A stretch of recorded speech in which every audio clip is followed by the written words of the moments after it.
This should be quick, Ryuk muttered to himself as the temperature in the room began dropping by a few degrees. Roar! The wolves roared, their sharp claws ripping apart chunks of rock from the ground.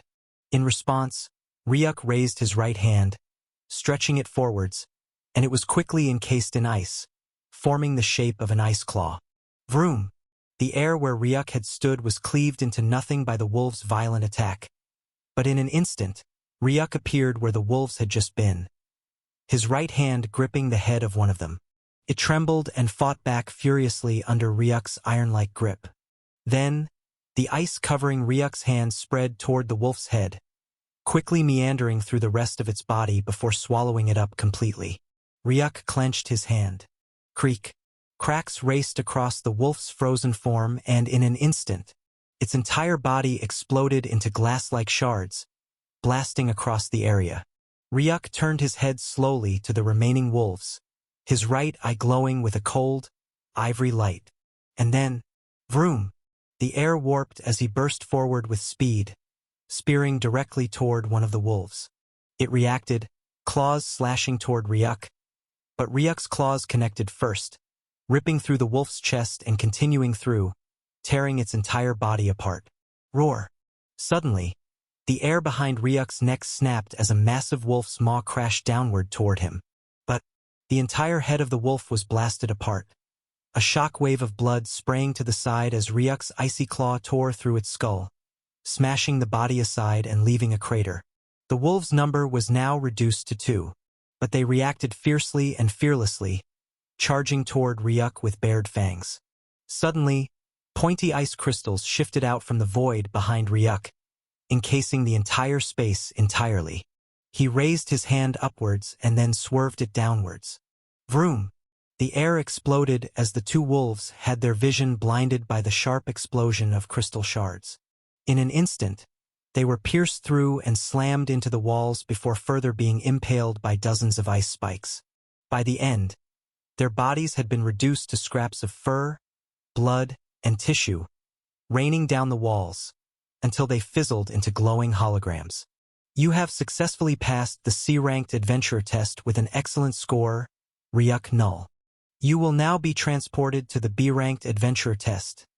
The voice echoed beside him. Ryuk suddenly felt the familiar pull of teleportation as the world around him shifted. He had yet to take a step before his head jerked to the side, less than a split second after his arrival. A spear of magma blasted by the side of his face, barely piercing through his face as Ryuk became a phantom of silvery ice light, vanishing between molten boulders scattered across the lava field.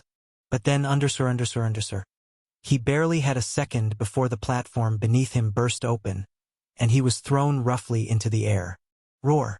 A powerful roar, brimming with brutal malevolence, rang out. Ryuk turned his gaze below, finding a massive maw that completely filled his vision. Grinning, he raised his hand toward the side. Ice quickly gathered together until it formed a monstrous 5-meter-long scythe. He brought it down with all his might. The sound was like tearing paper. The scythe ripped through the beast's massive maw, continuing down towards its head and cleaving it cleanly in 2.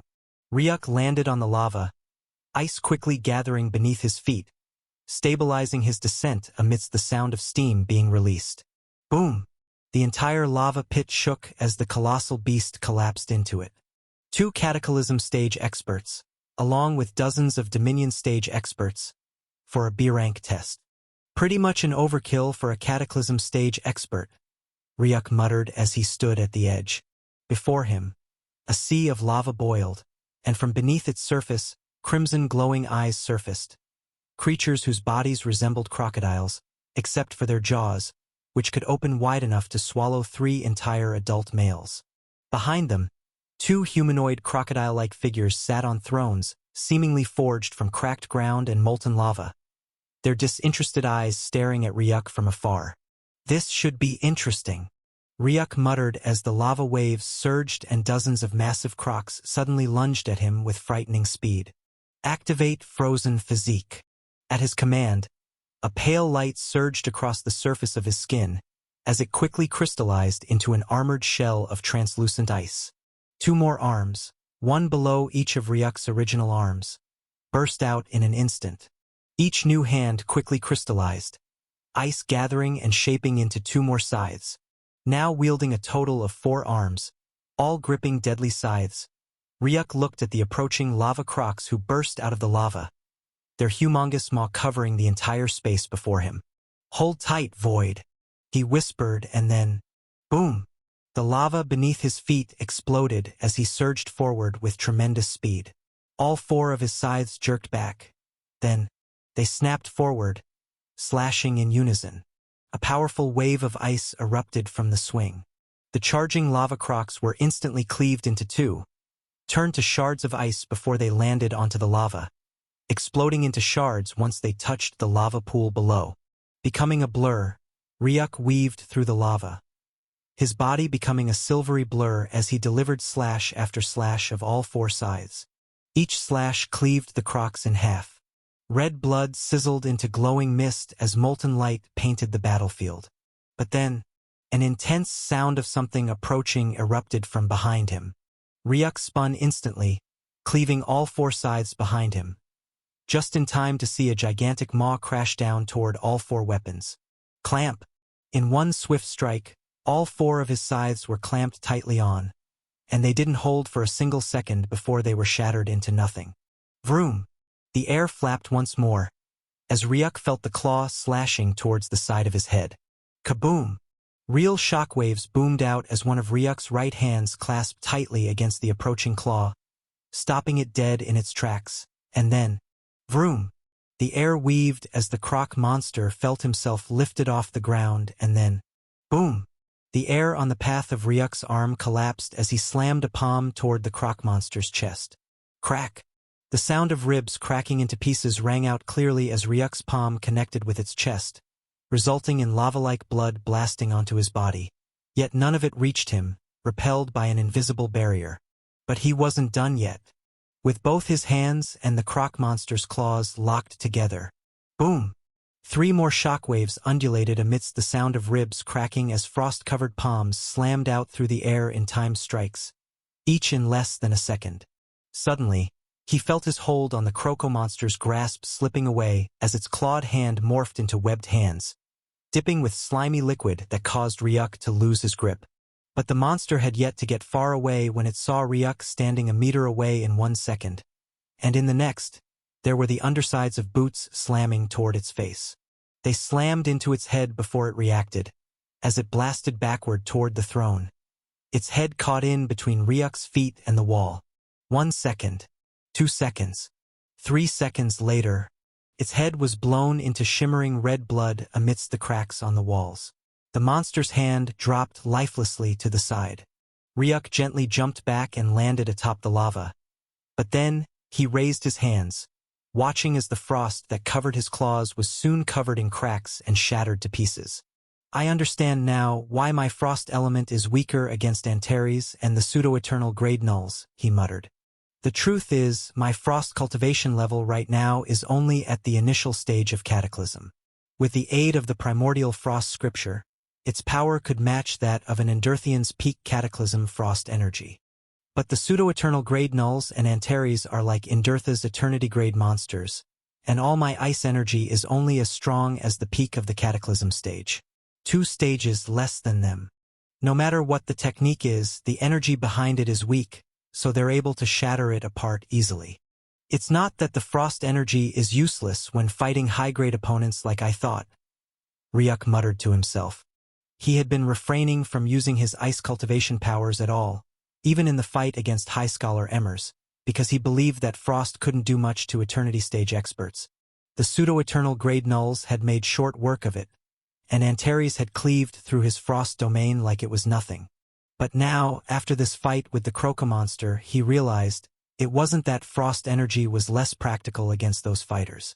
It was that he was still stuck at the initial plane of cataclysm, and his frost power was only at the peak initial stage of cataclysm at best.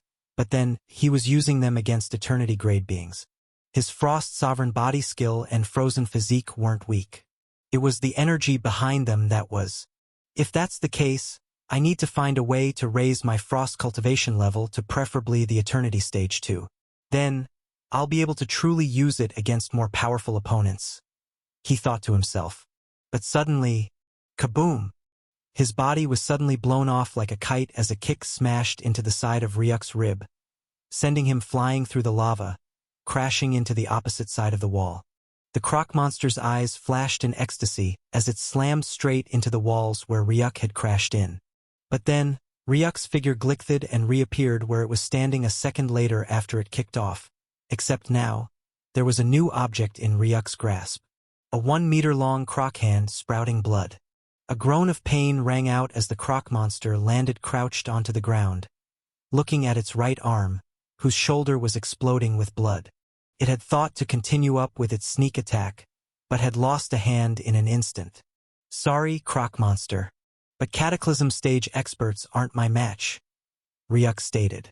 Yet the world seemed to pause in 1 second, and in the next, a claw tore through the air, approaching Ryuk's face, only for him to raise his hand and stop it dead in its tracks. Far from my match, actually. In one swift motion, the entire hand was ripped off from its shoulder as the groan of pain left the croc monster's maw. But then, it was stopped when Ryuk wielded both severed arms as a weapon, slapping the monster with them 10 times in 3 seconds. The 4th second, the croc monster's eyes were widened in shock as it stared at Ryuk's expressionless face, who watched as its body split into 5 pieces, before steam, blood, and tissues evaporated into glitching energy in the 5th second. The entire lava was evaporated from the succeeding shockwave of Ryuk's attack, entering the Dominion state, causing even the lava to blow into nothing but glitching energy. This was the power of 1,000 stat points in all physical attributes. A power that will turn Cataclysm stage experts and Endurtha's proud warriors into mere dust in less than 6 seconds. Ryuk turned to the side, watching the only person in the room, the holograph staff, who held a notepad in his hands, looking at the devastation before him with wide-open eyes and mouth, his pen slipping out of his hands and dropping onto the ground with a thump. What just happened? He muttered in shock. But then his figure suddenly glitched weirdly before a serious expression appeared on its face, as if its earlier reaction was a hack. Congratulations, Ryuk Null, on being able to complete the test for the B-rank adventurer.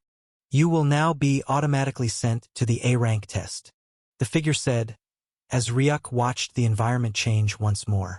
This time it was a desolate wasteland, with the sun spiking hot, scorching sun rays landing on the ground, and Ryuk could feel his ice being evaporated into nothing. The test for A-rank adventurers, huh?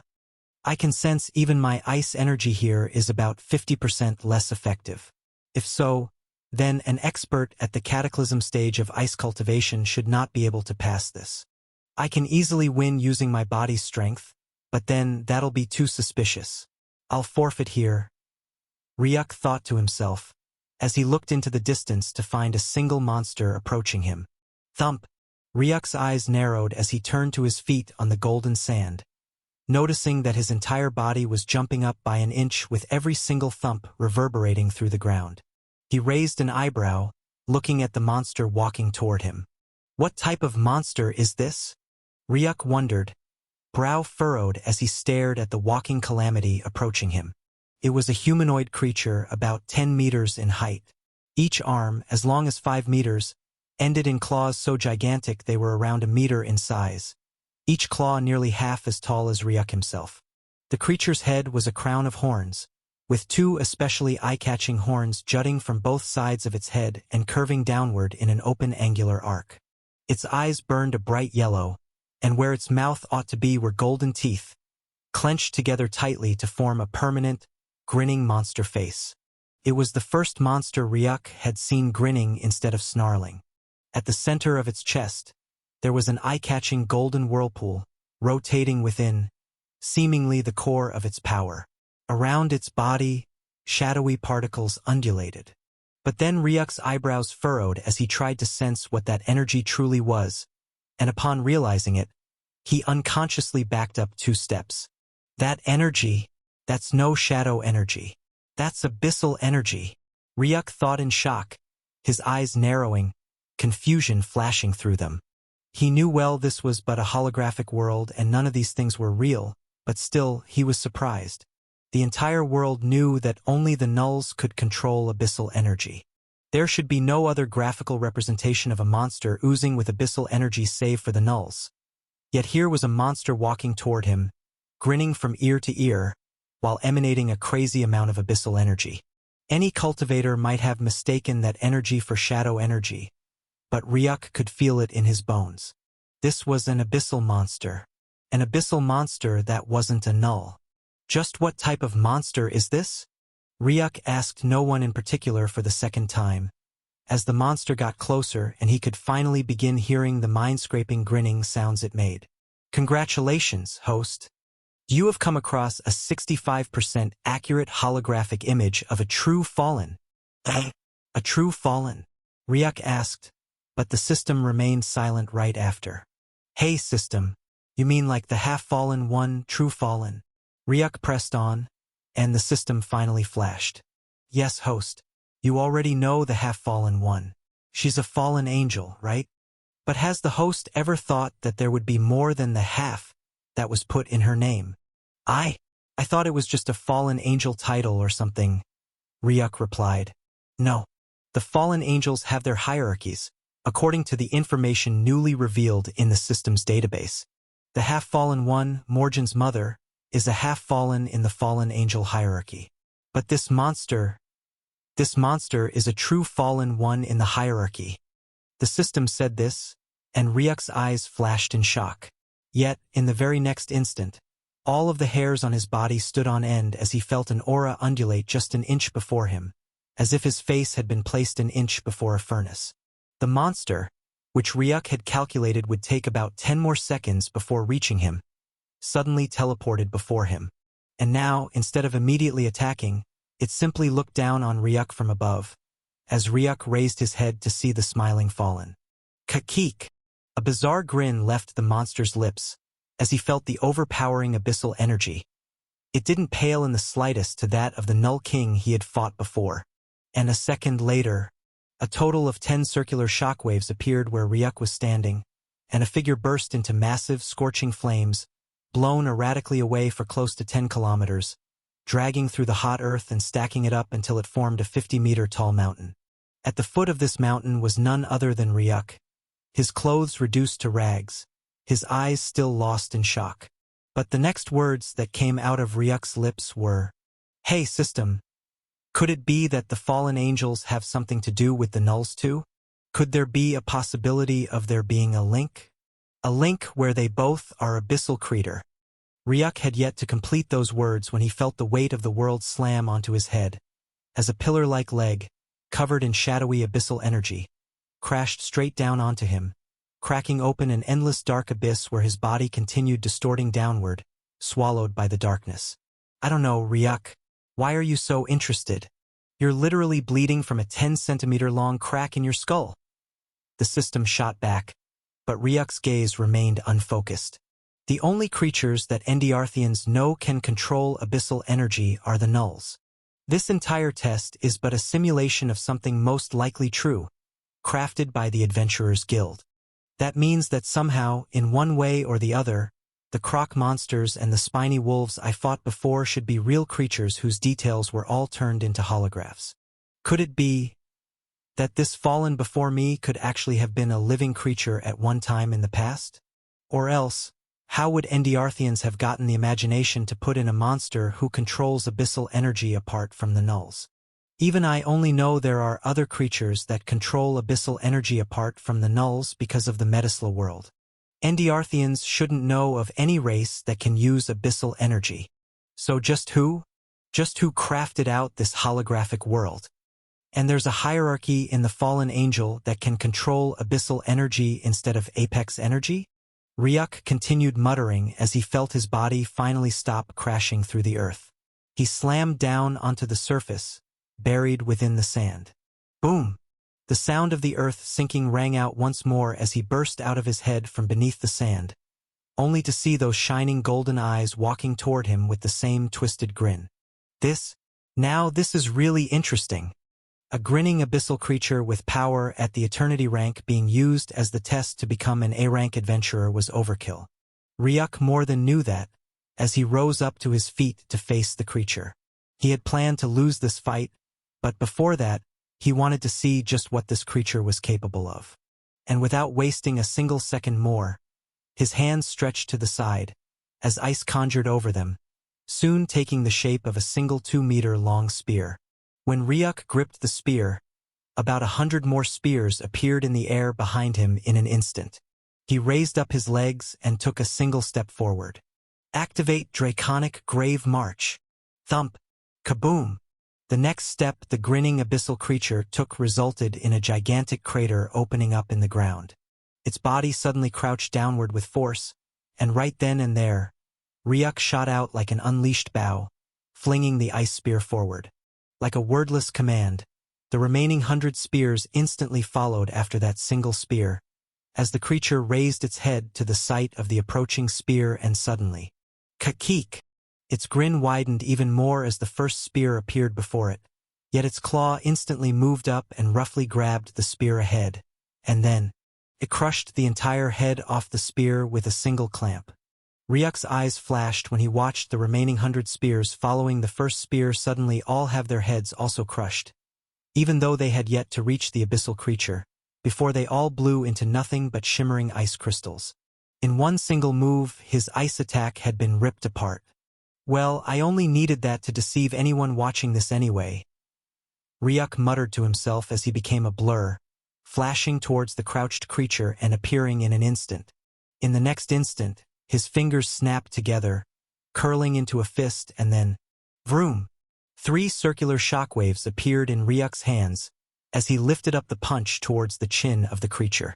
The speed alone was enough to blast a Mach 3 force within a second. Yet, clamp!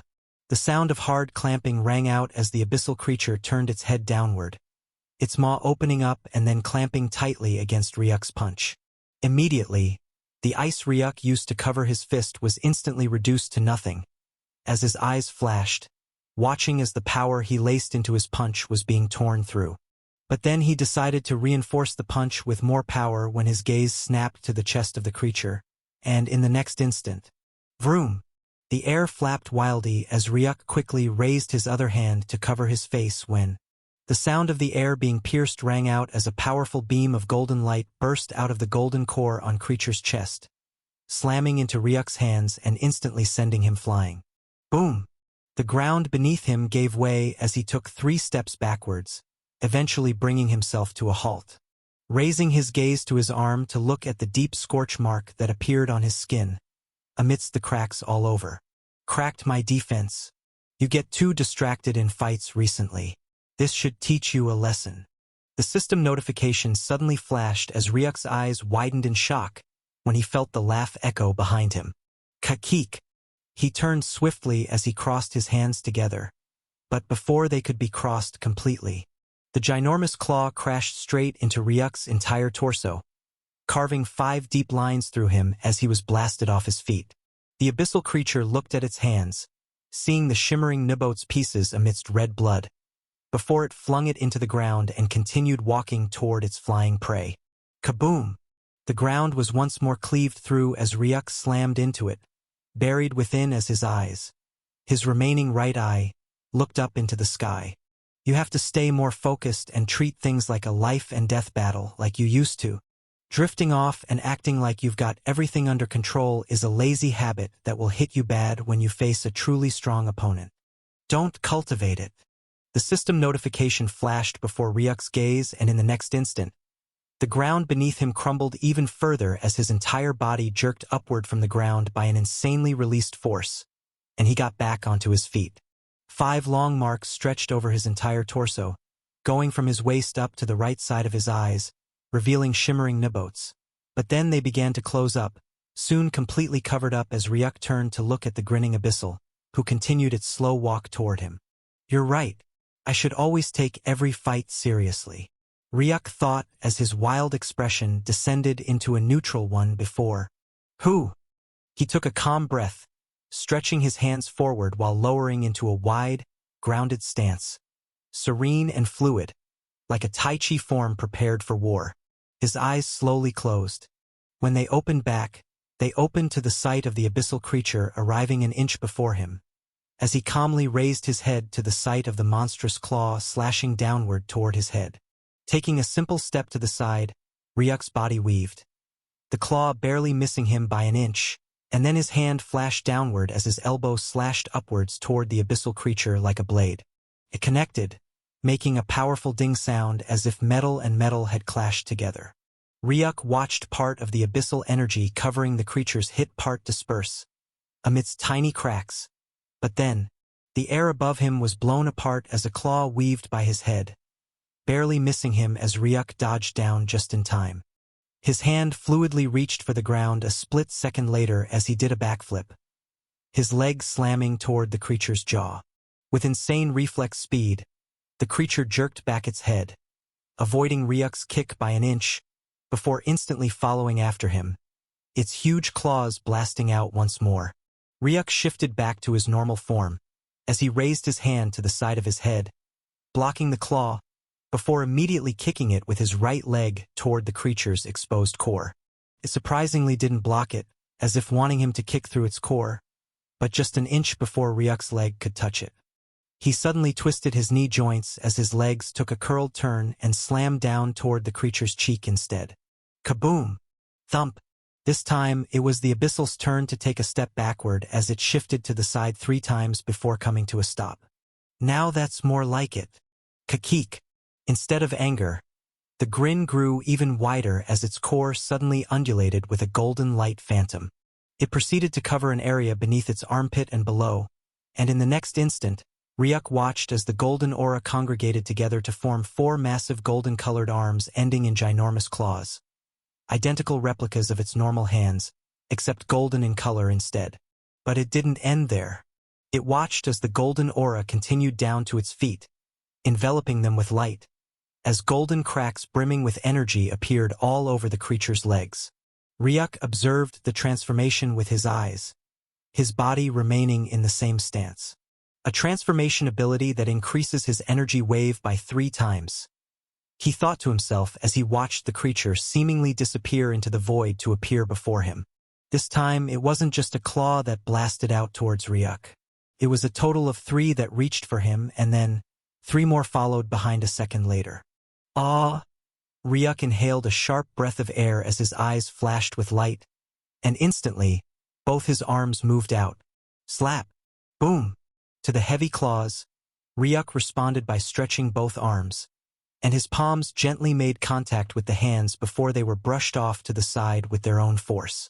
Without wasting a second more, the hand immediately moved to the second approaching claw, while Ryuk's second hand moved toward the third claw, redirecting it too.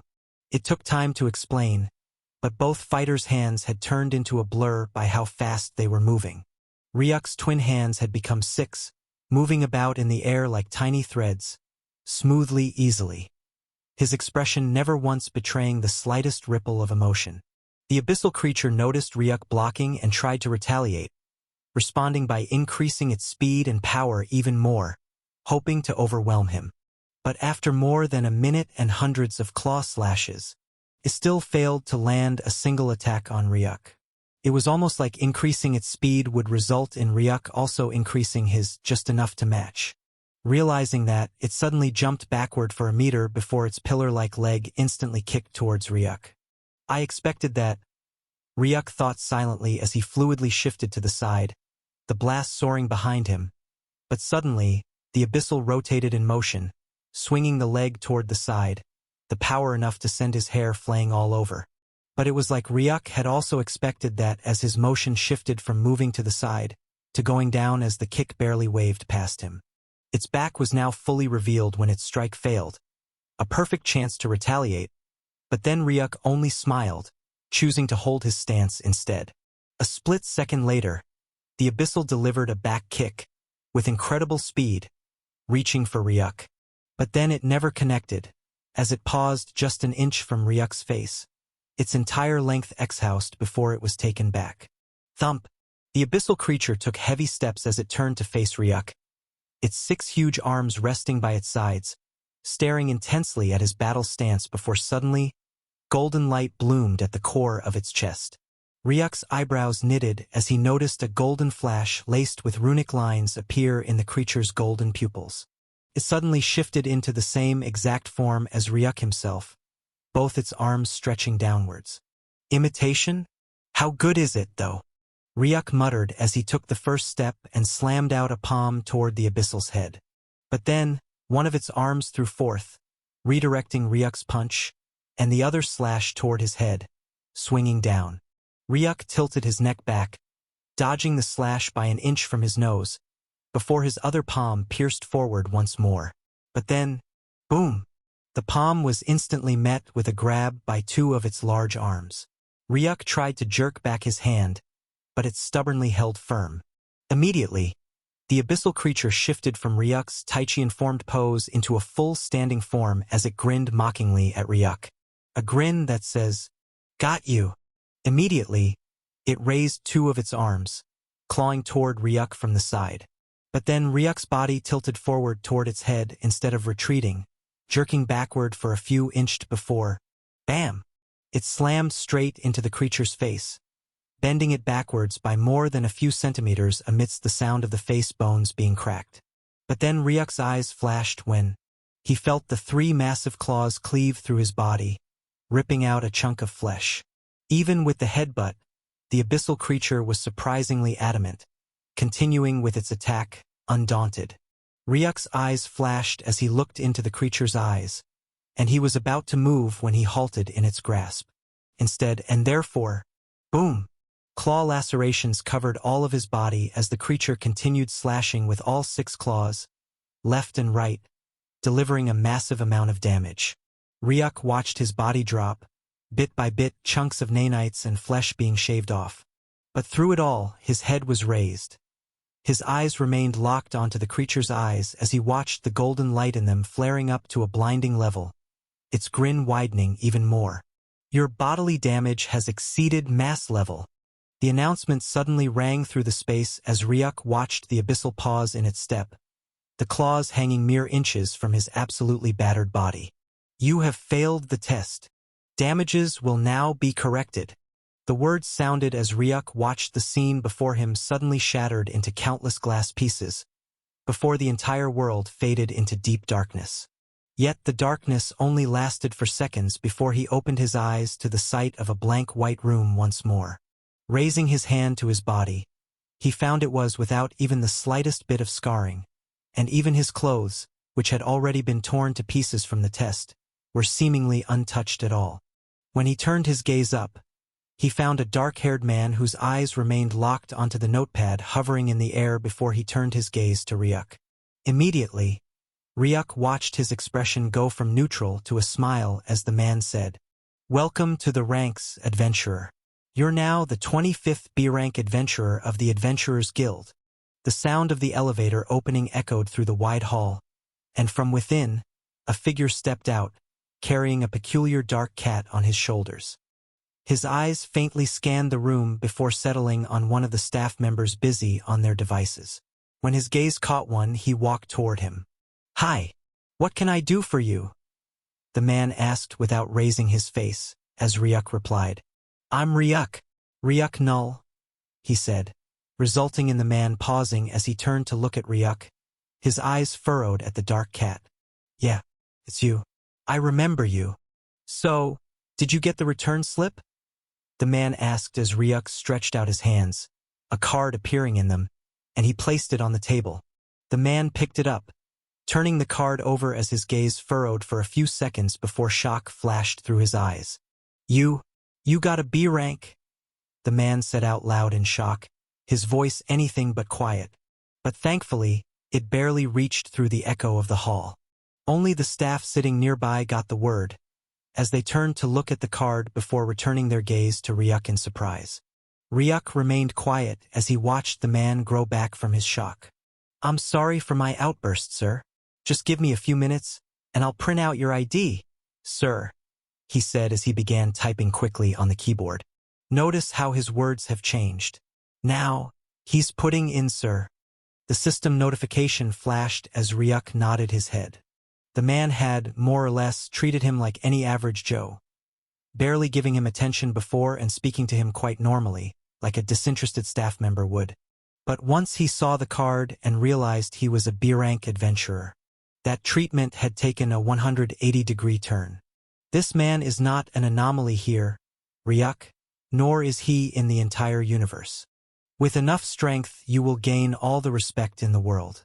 Considered for the first seat in all situations and have people ready to believe and die for your cause. If this is used well, you will experience even faster growth. So whatever happens, never stop chasing this precipice of strength. It's where the best growth lies. Here, sir. It's done, the man said as he passed Ryuk a sleek, golden-colored adventurer card. When Ryuk took it, he felt it crisp to the touch, yet seemingly harder than diamond. On it was a little dark emblem of the Adventurers Guild, a shield with a sword running through it horizontally. And then there was Ryuk's name and his rank, along with a tiny barcode. That's your adventurer card, sir. This should give you access to the B-rank adventurer missions. I feel like you must know this, sir, but losing your adventurer card might take some extra time and extra points to get a new one, so please be careful with it. Also, I have sent a communication to the introductory building. You will find an official waiting for you to show you around the settings of the Adventurer Guild, and all you need to know to get started on your dreams as an adventurer. If you need any help in the future, then here's my contact card. Feel free to dial in, he said as he passed Ryuk a green card.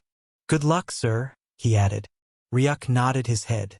Thank you for all the help, he said with a polite smile before he turned back, walking toward the exit. B-rank? Did you just say that dude is a B-rank, Lincoln? A staff member beside him asked as Lincoln, with surprise in his eyes, looked at Ryuk's fading back, before he exhaled with a smile. Yeah, he is. Surprisingly polite for someone with his level of power. Even I mistook him for just an ordinary Joe when he came in. Introductory building, huh? Ryuk mused to himself as his gaze furrowed, looking around to find the building out of the ground structures all around. But then, he got it as Void pointed a claw to the side. That's it said, pointing to an averagely tall building, and immediately Ryuk resumed his walk toward it. There were a couple of people going in and out, but not without first having their ID checked by the inside. Ryuk silently joined the queue, but then his eye flashed when he turned to the side and found one of the staff walking toward him, his eyes looking directly at him. He was a dark-haired man, seemingly in his early 40s, dressed in an official dark suit and tie that bore the emblem of the Adventurers Guild. When he reached Ryuk, he faintly eyed Void on his shoulders before asking, "Hello, I'm Carson Maynard, part of the introductory group hierarchy. Let me guess, you're Ryuk Null, the new B-rank adventurer," he said, as Ryuk nodded his head. "We have already been able to confirm your identification from our other protocols. There's no need to undergo a second identification check. Please come with me and let's get started," he said, as he took Ryuk off the queue before they moved into the large building, disappearing within, while avoiding all of the officials that were doing body searches for those coming in or out, and those who were required to submit their IDs. 5 hours later. Ryuk exhaled loudly as he walked out of the interdimensional organization, as he finally got to where the cars were parked, with people getting in and driving off. He silently became one with the pedestrian sidewalks as his eyes gazed at the new green ring that was on his finger. Being a B-rank adventurer had its perks, Ryuk had come to know from his walk with Carson. The first, a high-grade device that could function as a communication device, and where Ryuk could access all ongoing quests for B-rank adventurers and could sign up for them from the comfort of his bed. Although he would have to return to the guild if he wanted to be marked as having completed the quest and to receive his rewards. The second and the best? Then there were adventurers' points, a total of 50,000, could be used to get artifacts, including weapons and wares, in the Adventurers Guild. It was also possible to use them to get a place to rent out in the Adventurers Guild. There was a special area reserved for B-rank adventurers, but even though he had been told, B-rank adventurers barely stayed in that building since they had homes of their own. The points it would cost to live there per night were 5,000 AP, adventurer's point, Ryuk didn't know specifically how expensive that was, but he knew he needed a place to stay close to the Adventurers Guild, so he could resume working at the earliest dawn. Arriving before the building, which seemed more like an ultra-large bungalow made with flickering blue gem walls and glass, Ryuk stepped through the gate, only to be stopped by the guard. "This area is limited only to B-ranked adventurers," he said. But then Ryuk turned over his card.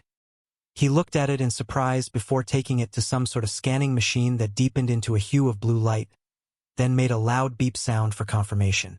"Your ID has been recognized, and it seems like you're the newly elected B-rank adventurer. Welcome to B Adventurers Inn. Please continue inward," the guard said, handing him back his ID card and watching as he continued into the distance. B-rank and so young? He should be the youngest amongst them. Hopefully, he's really strong or he'll be getting really bullied by those sadistic bastards, the guard muttered as he watched Ryuk disappear into the glass door, which soon closed behind him. He was about to turn and re-enter the station when he paused in shock, his head snapping back toward Ryuk. Boom! The sound of a powerful shockwave rippled out the next instant, as the entire glass door was blown to nothing. A figure was sent flying out, rolling erratically on the ground like a ball before slamming into the iron gate and lodging within it. At his chest, the cloth had been burned to nothing, not by fire, but by steaming ice instead. He couldn't help but turn back to the door, noticing Ryuk who was standing there, his right hand raised up, and from within, intense ice gleamed forth. "What the hell? It's been barely 5 seconds," the guard said out loud in disbelief. 5 seconds ago. Ryuk's hand reached forward as he pushed open the glass door and entered inside. The first thing he noticed was the back of a figure draped in a long black jacket being sent flying toward him. Ryuk instinctively stretched out his hand to help prevent the man from crashing into him. "Hey, you all right?" he asked, watching the wobbling man, who soon turned his face to him. It was bright red, a liquid that could have only been alcohol trailing down from his mouth and wetting his neckline, as he turned to look at Ryuk with drooping eyes. His eyes then suddenly flashed as he roared out, "You? A kid dares to come, hiccup, into the B-rank hiccup, horse den, and you touched me with hiccup, those dirty hands of hiccup. You deserve death, kid, and lucky for you. Hiccup, Imma make it fast," he yelled, suddenly zooming forward. Unlike his drunk self, his hands lit up in crimson flame as he punched toward Ryuk's head. Connected, but it was only an afterimage. Ryuk had shifted to the side, dodging the flame, before his leg reached out into the path of the man, who knocked onto it, only for Ryuk to twist it and send him flailing upside down in the air. His chest was wide open, and Ryuk's hand, covered in ice, stretched outward and gently connected with the man's chest. "You bastard! You dare touch me high!" He didn't finish the cup before an overwhelming force knocked into his chest, sending him flying backward as he crashed through the glass, shattering it into nothing before being flung outward with incredible speed, stopped only by slamming into the gate behind. I stopped him from knocking into me and even asked if he was all right, and he responded by punching my face. "Idiot!" Ryuk muttered to himself as he returned his gaze away from the drunkard, before finally looking at the room. It looked like a bar with round tables that contain about 4 seats each.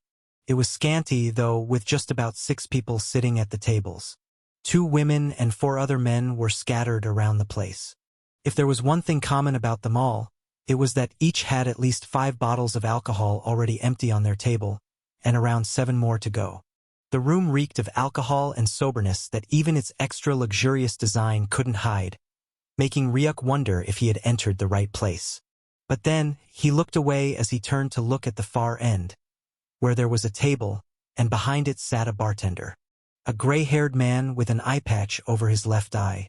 In his hand, he held a handkerchief which he used to clean a couple of glass cups. His attention all over the cup and not even turning to look at the chaotic scene that just happened before him. Ryuk walked forward toward him and waved at the man, who didn't take his gaze away from the cup before he asked, "Looking for a place to stay, new guy?" he asked in a husky voice as he finally finished cleaning the glass cup and turned to look at Ryuk. Yes, exactly. Seems like it's just you. So a room, right? He asked and Ryuk nodded. Yes. It's 5,000 points for a night, and the glass door you broke will cost 2,000 to fix. I'll take 1,000 from you and charge the rest to the other guy. He said this as if stating facts, and Ryuk's eyebrows furrowed. He wasn't the one responsible for shattering the glass? Well, he actually was. But then, fine. Here, he said as he passed him his identity card. He didn't want to smell that alcohol for a second more, and if an extra 1,000 points can make that happen, so be it. Immediately, the man took it, placing it behind a scanner similar to the guard's.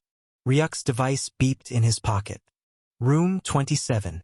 You're good to go, the man said before passing the card back to Ryuk, who nodded as he headed toward the stairs. But then, hey, playboy. It was a feminine voice. Ryuk faintly stopped after taking 2 steps on the stairs before he turned to the side. There, on one of the bar tables, sat 2 ladies. One was dark-haired and dark-skinned, lowering her bottle of alcohol as she turned her gaze to Ryuk. The other was a fair-skinned woman with long purple hair, a cigarette clutched between her fingers, and a tantalizing smile on her face. She was the one who had called out to Ryuk. Do you think you're ready for tonight? The woman asked. His eyes furrowed when he noticed a bright flash of light from his shoulder, along with stinging pain. The one responsible was Void, whose claws were gripping Ryuk's shoulder tightly. His eyes widened to their max, blinking with the ultimate lecherous light that Ryuk had ever seen. Daeum is really soft and perky, Ryuk. Even more than that of Elder Selene and Aster. It's the perkiest, Void said, only to get a knock on its head, resulting in a loud squeal. The talking cat drew most of the others' attention as they looked at Ryuk, who felt like digging a grave on the spot and hiding within. Thank you, but I think I'll pass for tonight, ma'am, Ryuk said with a polite smile before instantly scurrying off the steps, soon disappearing upward. Faint chuckles rang out through the bar as the men watched Ryuk scurry away, and the dark-haired lady turned to the one who had asked Ryuk, grinning at her while looking at her surprised expression. Seems like your succubus charm skill failed today, Amelie. That's what you get when you get too picky with men and spend years not improving your skill, the lady said to the dark-haired one, who finally snapped out of her shock. She took a long inhale of her cigarette before flashing a grin. Now, I want him even more. Who? Finally, some bit of fresh air. Ryuk thought to himself as he arrived on the 3rd building steps. The air was cold, and as he inhaled, he could feel the cool moisture wetting his lungs, chasing away the dull smell of alcohol and depression from him. It was a long balcony with doors by each side, and Ryuk continued his walk, looking at the top of each door. He soon found the room with the number 27 written on top of the door, and Ryuk stood before it. On the side, there was a place where his card could be swiped. He immediately swiped his adventurer card onto it, watching as the door opened up before stepping inside. Before him was a living room wide, with a floor not of tiles but of a beautifully green grass-like rug beneath. There were huge white sofas, L-shaped with about 6 seats each, standing along with a massive white center table. A huge TV set was mounted on the wall, along with some other technological device he couldn't recognize. Turning to the side, there was one other room, and Ryuk entered into it to find a massive bedroom waiting for him. Wardrobes, a massive bed at the center, along with a study table at the side. It had everything one would need. There were 2 other doors, one that led to the bathroom and the other to a large balcony that held Ryuk's breath, as not only could he almost see the entire area, offering a great view of the Adventurers Guild, but it also had a mini swimming pool at the side. There was glass that seemed to cover the sights, but Ryuk saw a function button to lower it and allow for the natural breeze to come in. There was a full rest seat of fluffy foam at the side of the balcony, and Ryuk walked toward it, stretching fully while clicking the open glass button. Immediately, a powerful burst of breeze came forward, rushing onto his face, blowing his hair around as he inhaled deeply, sinking into the softness. This is quite good. Closing his eyes, he barely had a minute of peace when he felt something sit on top of his neck and turned to see Void looking at him with a disappointed gaze. What's wrong, Void? Seriously? Void roared out as he looked down at Ryuk, who kept a blank expression on his face. Seriously, what's with you? Ryuk asked once more as Void clapped his forehead with its tiny paw. Ryuk rolled his eyes. Don't be stupid, Void.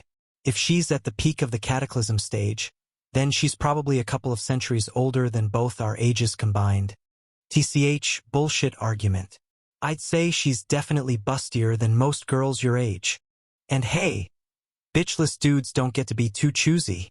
Or what? Ryuk said as he closed his eyes, only for them to get snapped open by Void. Or you'll get stuck bitchless, for life.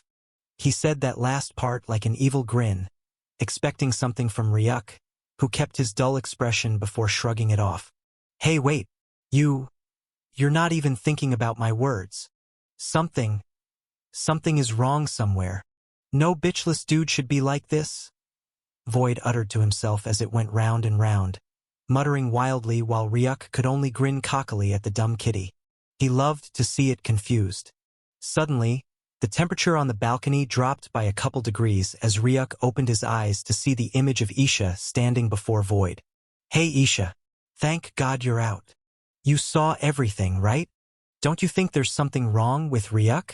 All those beautiful ladies wanting to throw themselves into his arms, and he doesn't even look their way.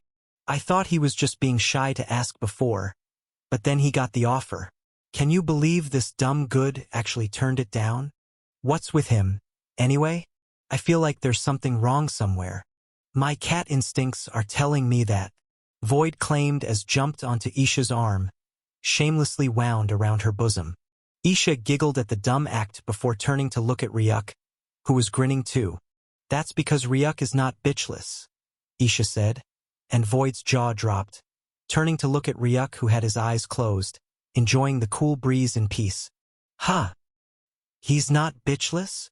Yes, he's not, Isha replied for certain. I knew it. The way Aster was looking at him back struck something in me. So he's courting Aster, huh? Tage? Sneaky bastard, Void said as Ryuk's eyes snapped open in shock.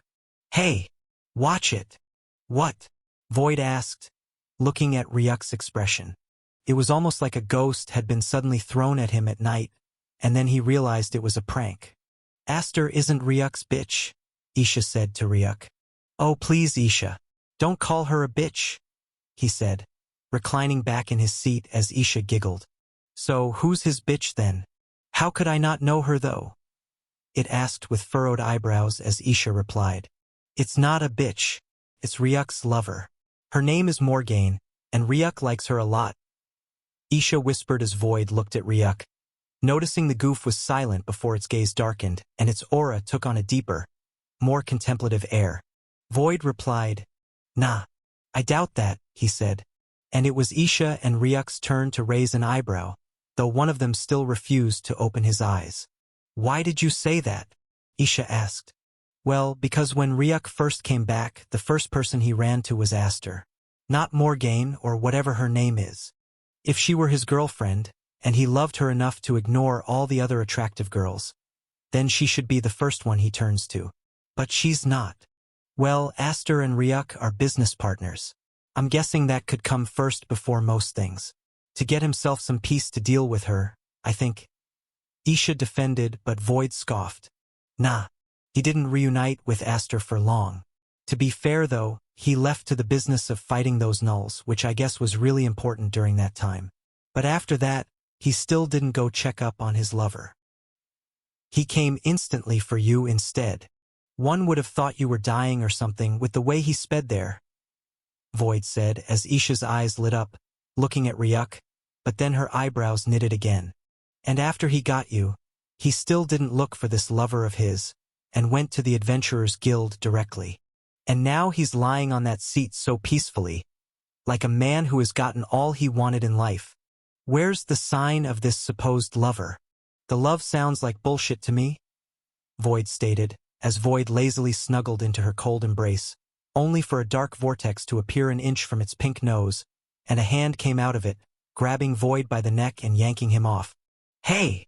Void cried out, but it cut off when it opened its eyes to the sight of Ryuk's glowing crimson gaze. "Ah, Ryuk, what's up?" it said, but only lasted for a second before Ryuk released its neck. Before it could fall down on him, Void faded into nothingness, sent straight back into pet space. Bang! "You're not getting out of that place until 5 hours from now, Void. Bang! Bang all you want. All you'll give me is a headache. Trust me, I've been through worse," Ryuk stated as he settled himself on the seat, smirking in victory when he noticed Void eventually stopped raving in the pet space, trying to come out. The cat talked too much and said a lot of bullshit. Talking to it was like talking to some lecherous old man who had lived for 1,000 years. So the best thing to do was silence it by throwing it into the pet space, which it seemed to hate so much. If it knew Ryuk could lock it in, it would eventually stop its running mouth. But then, Ryuk felt the seat he was on grow cold, along with an ice-cold breath and touch as he turned to look at Isha, burrowed by his side. He shifted a bit, giving her space, as some bit of silence descended on the balcony, with the only sounds to be heard being the howling breeze and gently flapping clothes. "What's wrong?" Isha whispered from beside him as Ryuk opened his eyes, looking into her silvery blue gaze. "What's that?" he asked back, but she remained silent, and that silence gave him the answer he needed as he exhaled. "Don't worry about it. I got everything under control." "No, you don't," Isha whispered back, as Ryuk chuckled softly before replying. "And how did you know that?" "Because you always have things under control, and you never needed to say it in words. This is the first time you said you have it under control, instead of me seeing it." "You don't have things under control, do you?" Isha whispered softly as Ryuk inhaled a bit before turning away from her, looking at the sky. The sun was now starting to dip completely off the sky's edge, leaving an orange glow at the edge of the sky. The silence continued on as Ryuk's eyes burned with various conflicting emotions before he finally uttered, "Hey Isha, what's that? What do you think I am? Like the Nagas, the Titans, and all of the rest? What race do you think I am?" he asked, and Isha replied without hesitation. "You're a human." "You think so?"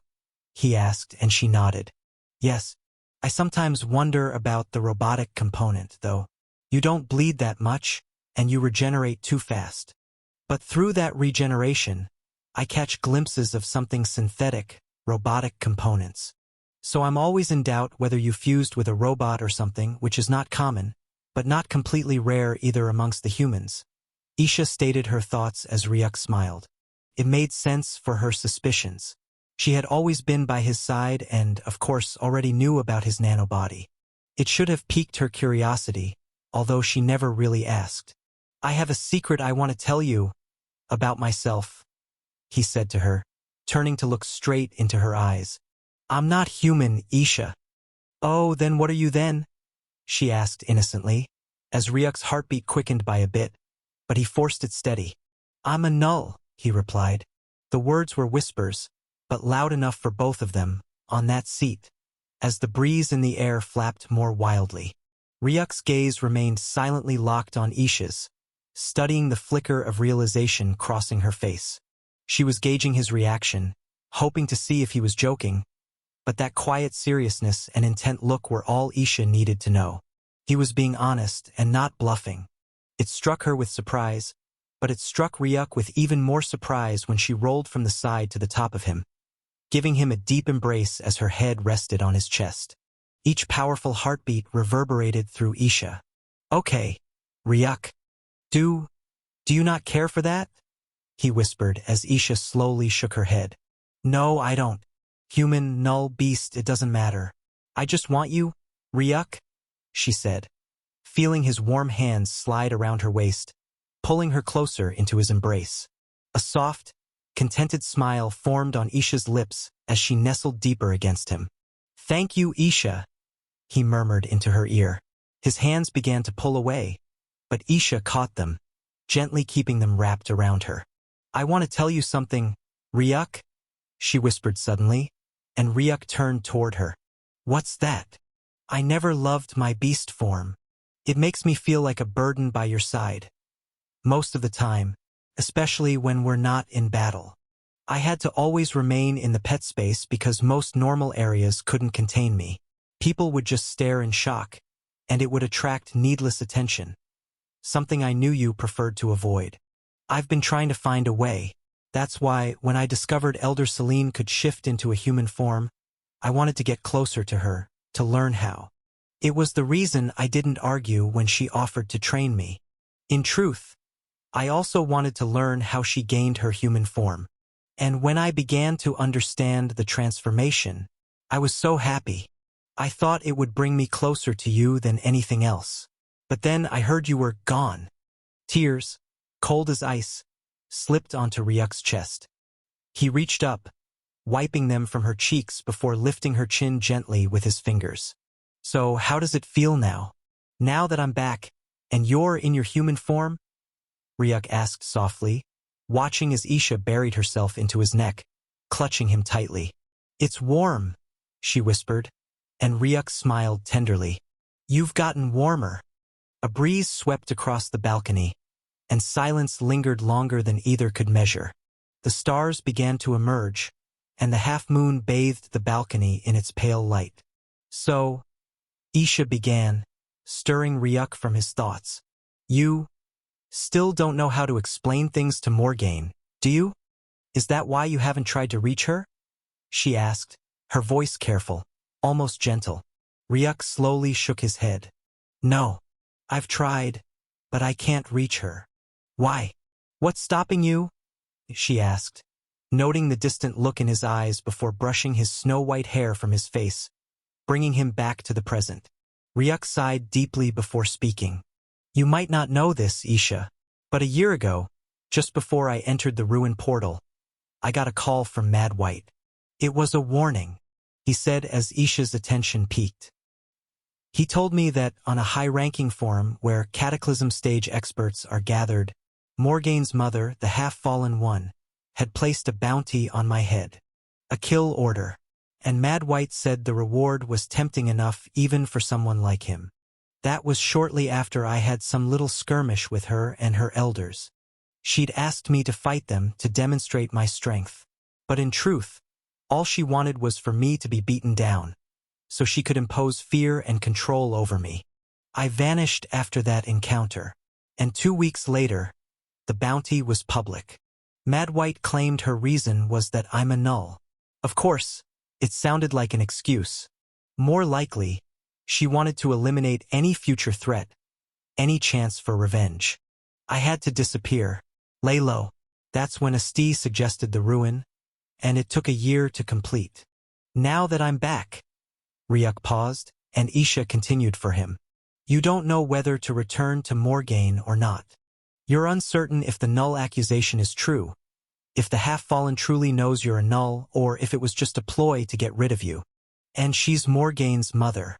She tried to kill you. So how do you face Morgaine now? She said quietly. Ryuk nodded. Exactly. Right now I'm stronger than her. There's no doubt. She should pay for trying to end me, regardless of whether I'm a null or not. But then, there's Morgaine. I love her, and I can tell she loves her mother, too. If I hurt her mother, everything will fall apart. I could swallow my pride and forgive her mother's attempt on my life. That's easy enough. But what if the half-fallen one was right?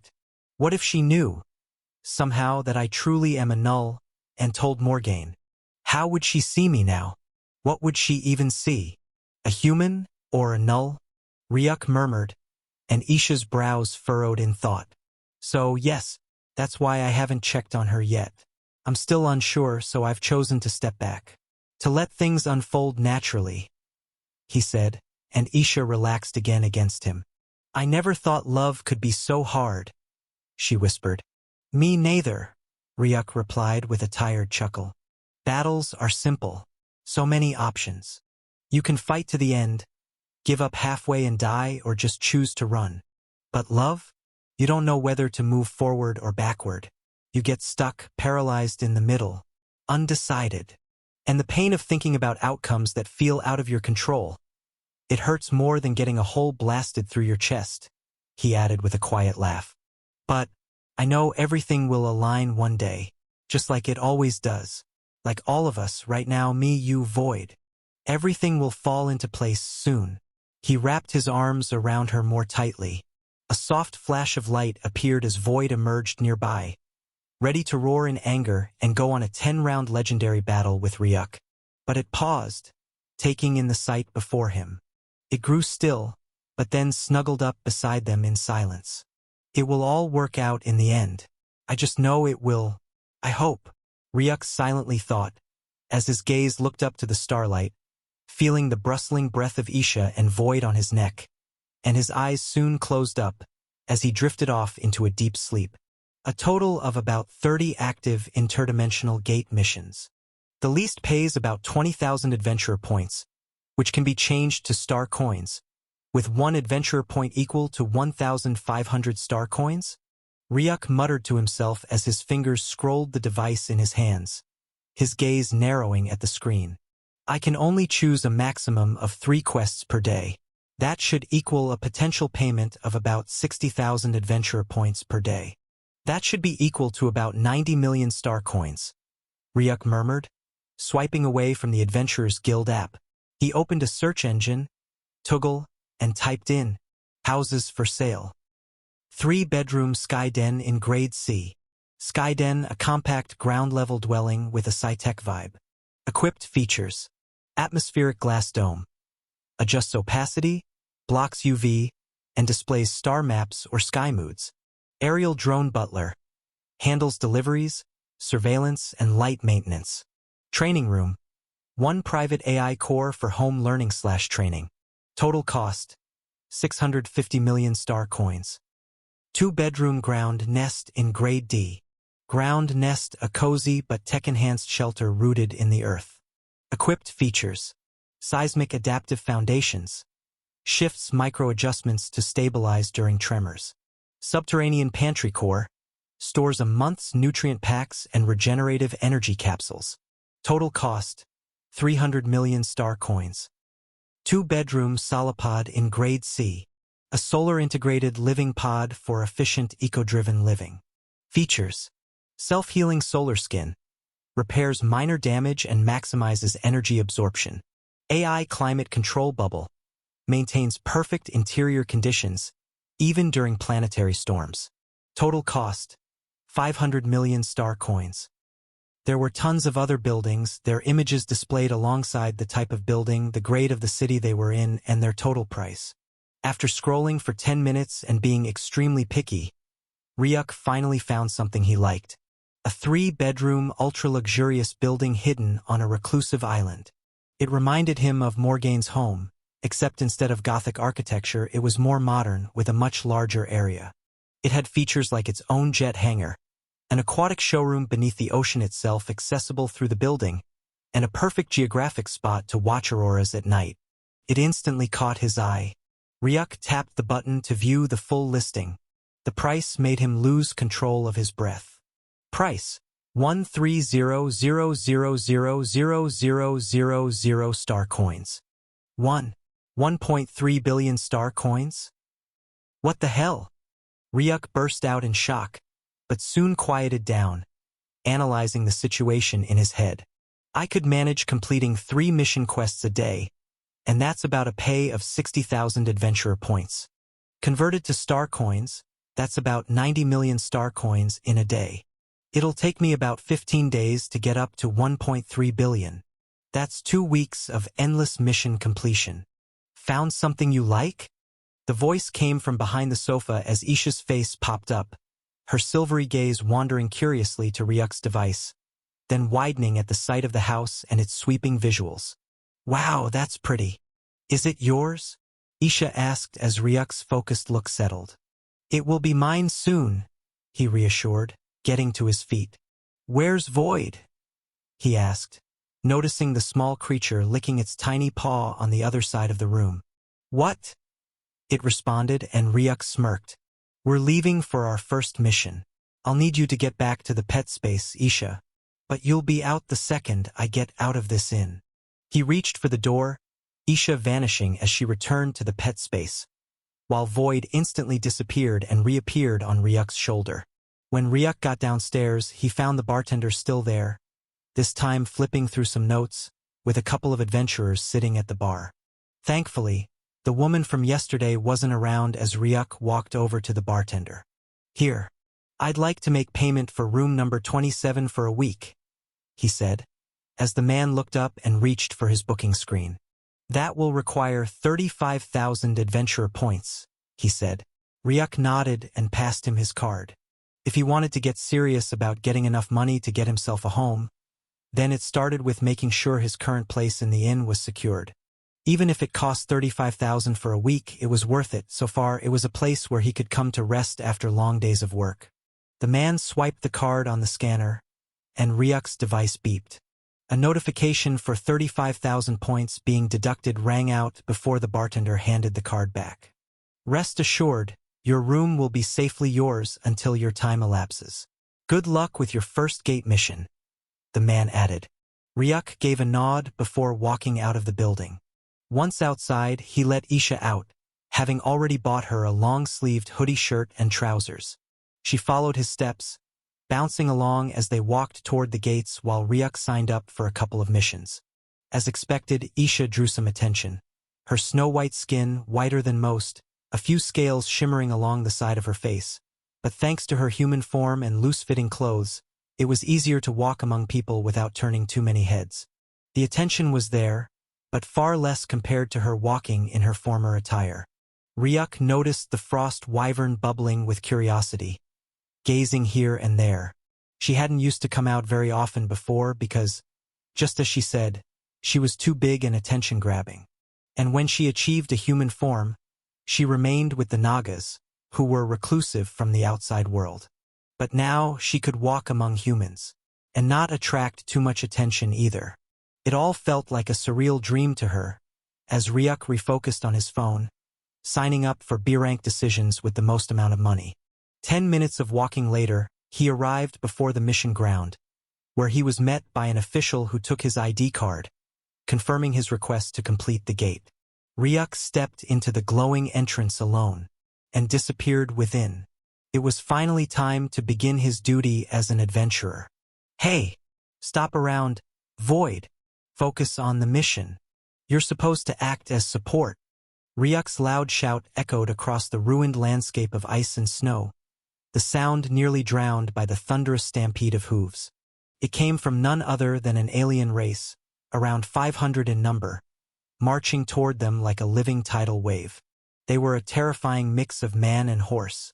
From the waist up, they looked humanoid, muscular males. But below that were the long, galloping bodies of horses with blazing, flaming hooves. What was mind-numbing was the fact that every single one of them was at the Cataclysm stage. 500 Cataclysm stage half-man, half-horse monstrosities charging toward a group of 3. 1 humanoid, 1 void cat, and 1 frost wyvern.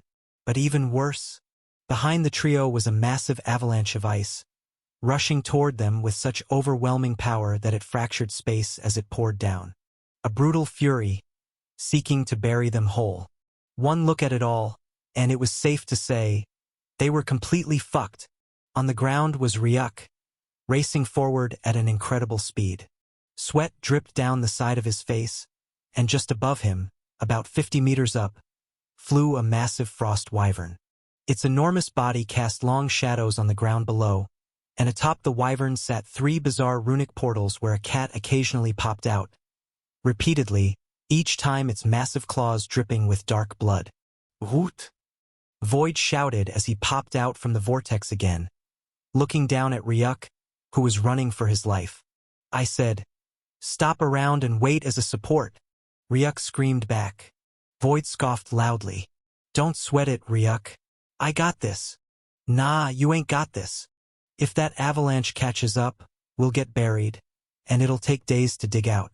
This gate has a trial period. We won't make it if we stop running," he shouted as Void shot back. "Oh yeah? Then can't you see we're running toward a stampede of 500 centaurs? I'm trying to carve a path so we can break through. Your plan is suicidal, and we're running toward our death too," Void roared back. Ryuk clamped his forehead. Shut it, Void. What the hell?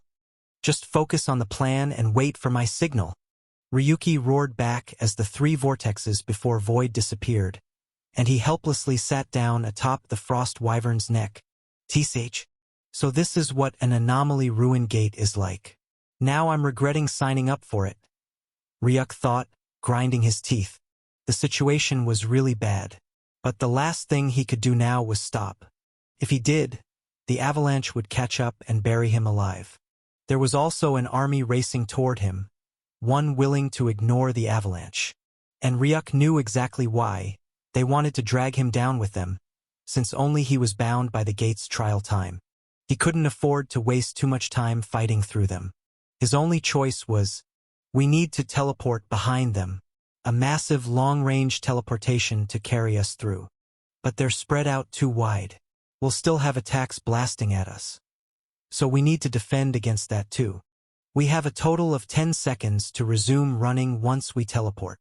I just need to get closer to them to make the teleportation work properly. Ryuk thought as he increased his speed again. The stampede of the warriors grew louder.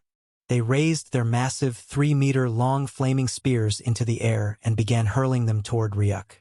He weaved through them with incredible agility, but when those spears landed on the ground, they left fiery abysses in their wake, revealing the horrid power contained within. Just like Ryuk, Isha too was targeted, as flaming arrows blanketed the air, but she demonstrated jaw-dropping aerial maneuvers as she easily dodged the flaming spears.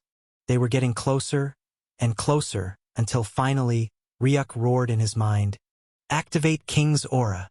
Instantly, a burning blue tattoo appeared in his eyes, and the same for Isha and Void, as they felt their strength jump by an extra 50%. Hey Void, now absorb all my mana and create the most massive void vortex you've ever pulled off. Make it reach the end of the armies. No way in hell it can reach the end. Void roared back. The end of the army wasn't even in visible range. How in hell was he supposed to open a portal where he couldn't even see? Just do it, and put your last drop of energy into it. Ryuk shouted back. Void exhaled as its eyes focused. It was the first time he had received such an impossible task from Ryuk, and he knew well whether they lived or died might just be on his paws. No, it was on his paws. Immediately, a dark runic tattoo on its forehead lit up as it stretched both its claws forward. Another rune tattoo appeared in both of Void's eyes as he held one hand straight, the other spinning in a circle. Immediately, a dark vortex began manifesting itself from a few meters before Void, expanding larger and larger, but at the same time, a second vortex suddenly appeared just a few kilometers ahead of them, amongst the far end of the approaching army. And then another vortex appeared far, far behind, still amidst the stampeding army, as Void pushed farther and farther, trying to make the void reach its limit. Ryuk's eyes narrowed as he saw the end portal slowly shifting further back amongst the Centaur army. But then it stopped, unable to advance further. He could feel Void's aura flickering. That's it. I'm fully spent. Void shouted down below as Ryuk's eyebrows knitted in worry before an idea flashed in his head. What the hell? This all the fuel you got? No way you're this weak, Void, Ryuk roared. Void instantly snapped his tired eyes open, turning to glare below. You think I'm weak? You really think I, Void, am weak? It roared in disbelief only to earn Ryuk's unimpressed and taunting scoff. Watch this, goof! He screamed, grinding his teeth as he forced out even more of the void energy within its core. Ryuk's eyes flared brilliantly as he watched the end vortex that had stopped moving shift farther, just enough to almost reach the end of the army. How's that, goof? Void roared out, but in the next second he collapsed, sliding down from Isha's back and falling. A powerful flaming spear lunged for Void's free-falling body, but just before it could pierce through. Boom! The ground beneath Ryuk's feet cracked into pieces as he soared into the air, grabbing Void before the spear tore through him and placing him back in the pet world. He appeared directly beside Isha just a second later as he ordered, "We go in. Now, Isha."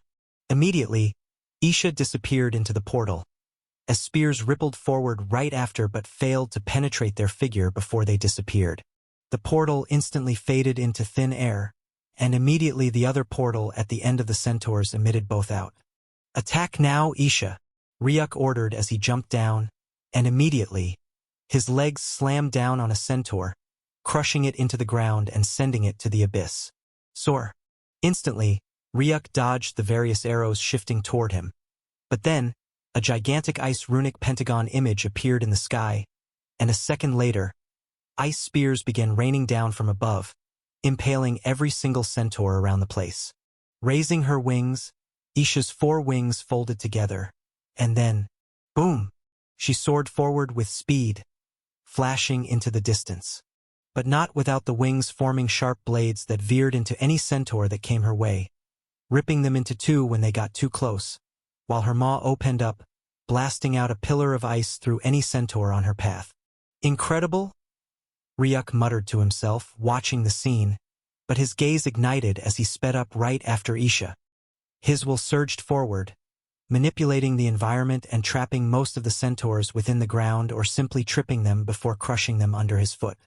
With precision, chaos, and power, they ripped through the force of the centaurs and quickly continued racing into the distance. All the centaurs instantly tried to turn back and chase after both of them, but then horror bloomed in their eyes as they were met with the sight of an avalanche sweeping toward them. Marger to Ryumir. Boom! It slammed into them, devouring them all, as Ryuk and Isha's eyes scanned ahead, noticing a gate appeared at about 25 kilometers away. "We're almost there, Isha," Ryuk said as he jumped back up, landing on Isha's back. Immediately, King's aura was reactivated, causing her aura to surge as she shot into space with even greater speed. They appeared before the gate and disappeared down it, and a second later, kaboom! The gate was ripped apart into thin air as the avalanche slammed into it, the power destabilizing space enough to break apart the force that held the gate.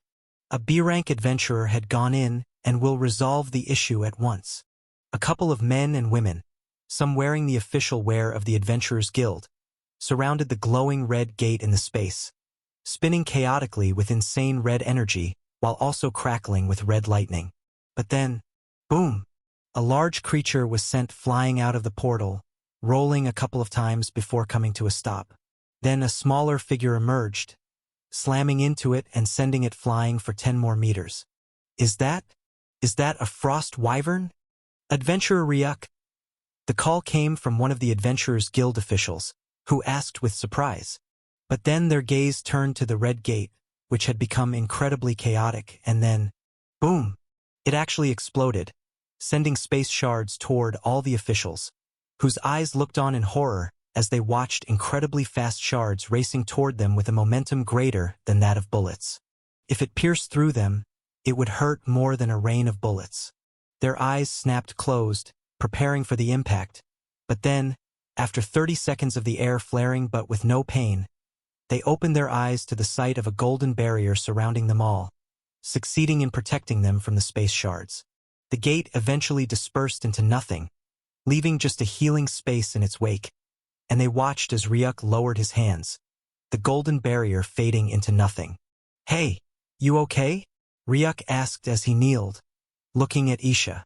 There were some parts of her scales that were cracked from the chaos at the last instant, but apart from that, she seemed fine. "Yes, I'm good," she said, as Ryuk's hand moved forward. A silvery white pill secretly appeared in his hands, which he threw into Isha's maw before his hands hovered over her head, and she disappeared into the empty space, returning to the pet space. "How was it, Adventurer Ryuk? Was it truly an anomaly gate?" one of the adventurer officials asked, as Ryuk rose to his feet, exhaling an intensely cold breath before he nodded. "Yes, it was an anomaly gate. But it's been closed now, as we both can see. Everything is fine," he replied as the officials looked from his feet to his head, taking in the sight of his mark-littered body before asking, "And what about you? Are you okay?" "I am. Thank you for asking. But I'm afraid I will need some rest to recuperate well. I hope you'll understand," he said as they nodded their heads. "Very well, Adventurer Ryuk. And thank you for your prompt help on the matter," he said. I'm just doing my duty, Ryuk said with a polite smile before he floated into the air, soaring forward into the distance. The other 5 Adventurers Guild officials remained by each other as they watched him disappear into the distance. So that's him? Adventurer Ryuk? A female adventurer asked, as one of the others nodded. Yes. In just a span of 12 days, he has closed 90% of Lord-ranked gates, reducing the danger factor of the interdimensional gate releases by a jaw-dropping 65%. Another said, his hand turning to the device in his hands, watching the falling red bar on the graph. And what's more, he did this all alone. No team. Just soloing the hardest of missions all on his own without rest. He's a true hero. Beep. The sound of beeping rang out as Ryuk pushed open the glass door and stepped inside. Taking a seat on the sofa, the first thing he did was instantly enter his pet world, appearing before the dark cave. Stepping in, there was void, seemingly deep in slumber. It exhausted all of its last energy to support that vortex, Ryuk muttered to himself. In the next instant, he brought out the best void rejuvenation pill from the shop, costing 70,000 purchase points, before he placed it in Void's maw. I can feel it, Void. Your evolution is speeding up. Hopefully, this breaks that last barrier, he thought to himself as he placed the Void pill in Void's mouth, closing it. Immediately, tendrils of Void energy were drawn in as Void's dull-looking fur began flickering with light once more. It was clear it was starting to heal. Giving it one last look, Ryuk exited the cave. Isha wasn't in the pet space, and he removed his consciousness from it, only to find her sitting beside him on the sofa, back in her human form. How's Void? She asked. Evolving, Ryuk replied as Isha's eyes flashed. Oh, was that why it seemed to be getting wilder these days? She asked, as Ryuk chuckled. I don't know, but most likely. I'm curious what it will evolve into, Isha said, as she rested on his shoulder and Ryuk pulled her hair behind her ears. Me too. Activate system interface, he ordered as the notification flashed before him. Finally. You've been ignoring it for weeks now, the system said grumpily before it flashed before him. Congratulations, host, on completing the mission. Take revenge for having been treated like a lab rat by the Silverunic race. Rewards. 1. Plus 10 level up cards. 2. Plus 700,000 EXP. 3. Plus 20 ability upgrade cards. Congratulations, host, on completing the mission. Defeat a pseudo-null king. Rewards. 1. Plus 6 level up cards. 2. Plus 500,000 EXP plus 3.50000 purchase points. Congratulations on closing a total of 40 Lord-ranked gates. Rewards. 1. Plus 15 level up cards. 2. Plus 50 ability upgrade cards.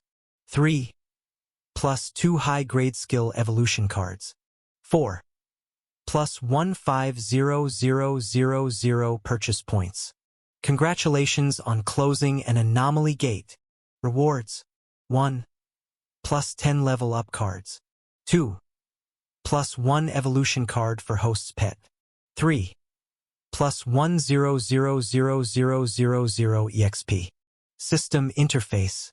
Name. Ryuk Null. Race. Half Null, half Jade Dragon. Age. 17. Apex Energy Cultivation. Frost Energy Cultivation. Initial plane of Cataclysm. Void Energy Cultivation. Initial plane of the Stage of Ascension. Aetherus Energy Cultivation. Pissmancer Stage. Level. 80. EXP. 244,4000/950,000. Does host wish to level up? Yes. Congratulations. Host has leveled up to level 81. Plus 45 attribute points obtained. EXP. 149,2000/1,000,000. Congratulations. Host has leveled up to level 82. Plus 45 attribute points obtained. EXP. 492,000/1,100,000. Total level up cards, 41. Host's level up cards have been noticed to be a very high amount. How many does host wish to use? The system asked as Ryuk's eyebrows furrowed before he replied. Use all of the level up cards. Level up cards remaining, 0. Total attribute points gained from level 81 to level 123 is a total of 2055. Stats. Strength, 1000. Agility, 1000. Endurance, 1000. Intelligence, 700. Mana, 600. Etherius, 400. Charisma, 500. Luck, null. Attribute points, 805, plus 2055. How does host wish to distribute attribute points? The system asked. Ryuk's gaze sharpened before he commanded. Add 500 points to strength, 500 to agility, 500 to endurance, 800 to intelligence, and 500 to charisma. The moment the words left his mouth, Ryuk's body began to stiffen. Something Isha noticed as she sleepily opened her eyes, only for them to widen in shock when she saw it. Green veins glowing with blue energy crawled across every inch of Ryuk's skin. They coated his face, his lungs, his hands, and even his legs. She reached out to touch him, only for her hand to be violently repelled. She stumbled back 3 steps, staring at her hand as it steamed heavily, a burn mark etching itself across her palm. Immediately, the sofa Ryuk sat on began to melt into nothing, and even the very ground it touched turned to dust and vanished into the air. And then, vroom! An unbelievably hot wave of aura blasted through the entire room, slamming Isha against the wall. Her face pressed tightly into it before she was hurled through, rolling down the balcony multiple times before coming to a stop. Her worried gaze darted back into the room, only to find Ryuk hovering in the air horizontally. Arcane tattoos of blue flaming energy were spiraling across his form. And then it happened. The aura burst forth like a wave, blanketing the entire inn. Everyone within froze where they stood, unable to move a single inch. What's happening? A voice came from downstairs as the B-ranked adventurers felt the oppressive energy pressing down their bodies and restricting their movements. The only person still standing was the bartender, who held a handkerchief to clean a glass cup, but then it shattered into pieces. His eyes narrowed as he looked up at the ceiling. In the next instant, he rose from his seat, resisting the crushing pressure of the aura. He began walking up the stairs, seemingly unaffected by the paralyzing force. Hey system, it's hot, really hot. I can feel it burning from the outside too, Ryuk thought. Right now, it felt like molten lava was pouring through every single bone, every cell, as his heart furiously pumped the lava-like energy throughout his body. Even his nanobots seemed to be getting hotter with the energy surging through him. You used more than 2,000 attribute points at once, which is too much for your body to handle. So it's being rewired and restructured to contain the new power forcefully. Don't worry, just endure the heat. It'll be over in a sec. And it's just a minor disturbance in the outside world. Nobody's dying. The system reassured, as Ryuk floated in darkness, the sensation of increasing strength burning hotter and hotter until it felt like an entire year passed in that agony. Hey, it's getting worse. Just hold on, Ryuk. I'm almost done. Almost done? What do you mean, almost done? Almost done with what? Ryuk questioned, but then, Kacha. It was as if a chain had snapped deep within him. Ryuk's eyes snapped open in the outside world, a powerful blue beam of energy erupting from them and piercing straight through the ceiling, blasting a hole into the sky. A revolving blue cyclone cloud soon formed above the inn. Undersir. Huh? What's going on in there? It's coming from the B-ranked adventurers area. Weird. Is there a battle going on? Don't know. But I'm pretty sure an A rank will be deployed soon if they don't stop it. What's going on here? A voice rang out beside Isha. She whipped her head to the side to find a tall man beside her. He wore a blindfold over one eye, the other eye moving from her to Ryuk. I don't know. Isha replied, still stunned. Then, she watched as the man slowly removed his blindfold. When she tried to look at it, her breath caught. The eye held a golden revolving vortex, cracks running like lightning around his eyebrow. "You? What are you going to do?" she asked, feeling the man's aura begin to seep into the space around them. It was at the level of Elder Selene's. "He's on the verge of a breakthrough, but if he keeps going like this, he'll destroy my inn. I'll just push him away from here to avoid that," the bartender said. Taking a single step forward, he walked through the wave of blistering aura, unaffected as he made his way to Ryuk. His eyes narrowed at the intense blue waves of energy spilling from him, the veins across his face frozen in the motion of burning pain. A thoughtful hum escaped his lips as his hand reached toward Ryuk's arm. The closer he got, the louder the sound of burning became. But then he gripped Ryuk's hands firmly, although his hands also burst into blue flames. With a single step forward, vroom! A section of the entire inn was obliterated into dust as a fading blue figure was launched outward, soaring nearly 10 kilometers before finally smashing into one of the distant massive mountains. The mountain collapsed, burying the figure within. "There. That handles it," the bartender muttered, reaching back for his blindfold and tying it across his face before turning back. But then his eyes flickered. "Where's the girl?" he whispered, realizing Isha had vanished into thin air. What was more shocking was that he hadn't even sensed her leaving. "Hey system, it's literally burning. I can't take it any longer." Ryuk screamed in agony, the intensity of the burn amplifying 1,000-fold. "Just one more second. I'm almost done." "Done with what?" "And done. I'm done," the system announced as the searing sensation began fading quickly. When Ryuk opened his eyes, he paused in shock. Then he saw it, and it overwhelmed him, a feeling of nostalgia. "Ga ga, ba ba ba." The sound of melodious gurgling, one that could have only come from an infant, rang out through the balcony that extended from the upper walls of a 1,000-meter-tall golden-colored building. Its structure radiated an aura of divine architecture, with an otherworldly, timeless design. Blue-colored railings, shimmering with motes of blue light, lined the edge to prevent any fall, and behind this railing were two figures. A snow-white-haired infant, about 2 months old, was the source of the sound. His eyes were vastly abnormal. In the left eye were spirals of starlight, and when one stared at those tiny lights, they evoked the same feeling as looking into a distant galaxy, filled with an infinite number of planetary systems. The right eye looked no different in structure, except for its color, a full crimson. When one looked at its starlight, they would see a galaxy drenched in a mist of blood. His tiny hands were clenched into fists, the right buried in his lips, wrapped in a golden blue fabric. Suddenly, boop! The playful sound rang out as a finger, covered in shimmering dots of blue light, extended downward, pressing gently onto the baby's soft nose.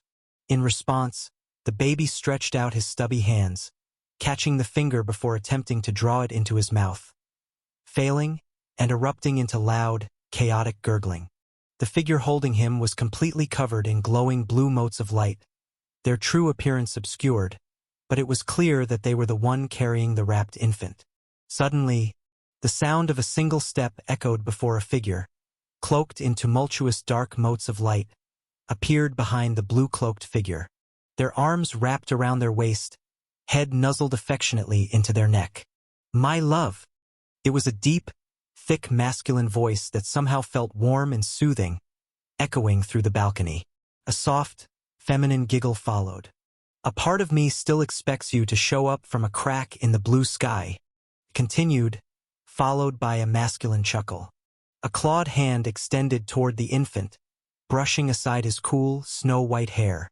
The baby reached for the fingers, failing to grasp them tightly. They were simply too large for his small hands. But he tried ceaselessly, his mouth stretching open to bite down gently, followed by another giggle. "Just like you, wouldn't you say?" "Unrelenting," the feminine voice said, as a soft hum escaped into the air. "Stubborn might be a better word." "Perhaps," The world does love to address your race that way, she replied with a faint nod. They're not wrong. We nulls are a stubborn and chaotic race. There's no denying that. The masculine voice echoed once more, without the slightest trace of hate or malice. But what would they say if they saw you now? What would they say about the strongest of them all? She asked, as a faint chuckle rang out, accompanied by the baby's joyful gurgling. That reminds me of what the council said during the meeting. They say I've changed. Become more. He paused, but the whisper intercepted. Softer? She asked. Yes, I believe that's the word they used. Oh, Thaith Vorgeth, could I have made you softer? And doubted. The feminine voice trembled with faint sadness and worry as the arms around her waist tightened. No, my love, you truly have made me softer, but better. The world forgets that the flame that burns it, burns me first. It's only a matter of time before I'm consumed completely, too. But you, my love, only you saw that, and gave me a cure. Only you, my love, have saved me, and given me new life. But in your infinite kindness, you gave me not one but two, he said, as the baby gurgled playfully. The sound drew another soft giggle from the woman as she pulled his head even closer. Who do you think he'll take after? Me, a dragon, with my disdaining pride. Or you, a null, an evil, with your unrelenting flames of carnage? She asked softly, and faint silence covered the balcony. Fingers cloaked in darkness gently brushed over the infant's eyes, causing him to blink and release both crimson and blue motes of starlight. Neither, my love. I think he will grow to be a being beyond both. To ascend beyond the pride of a dragon and the evil of a null. That's who my Ryuk will be.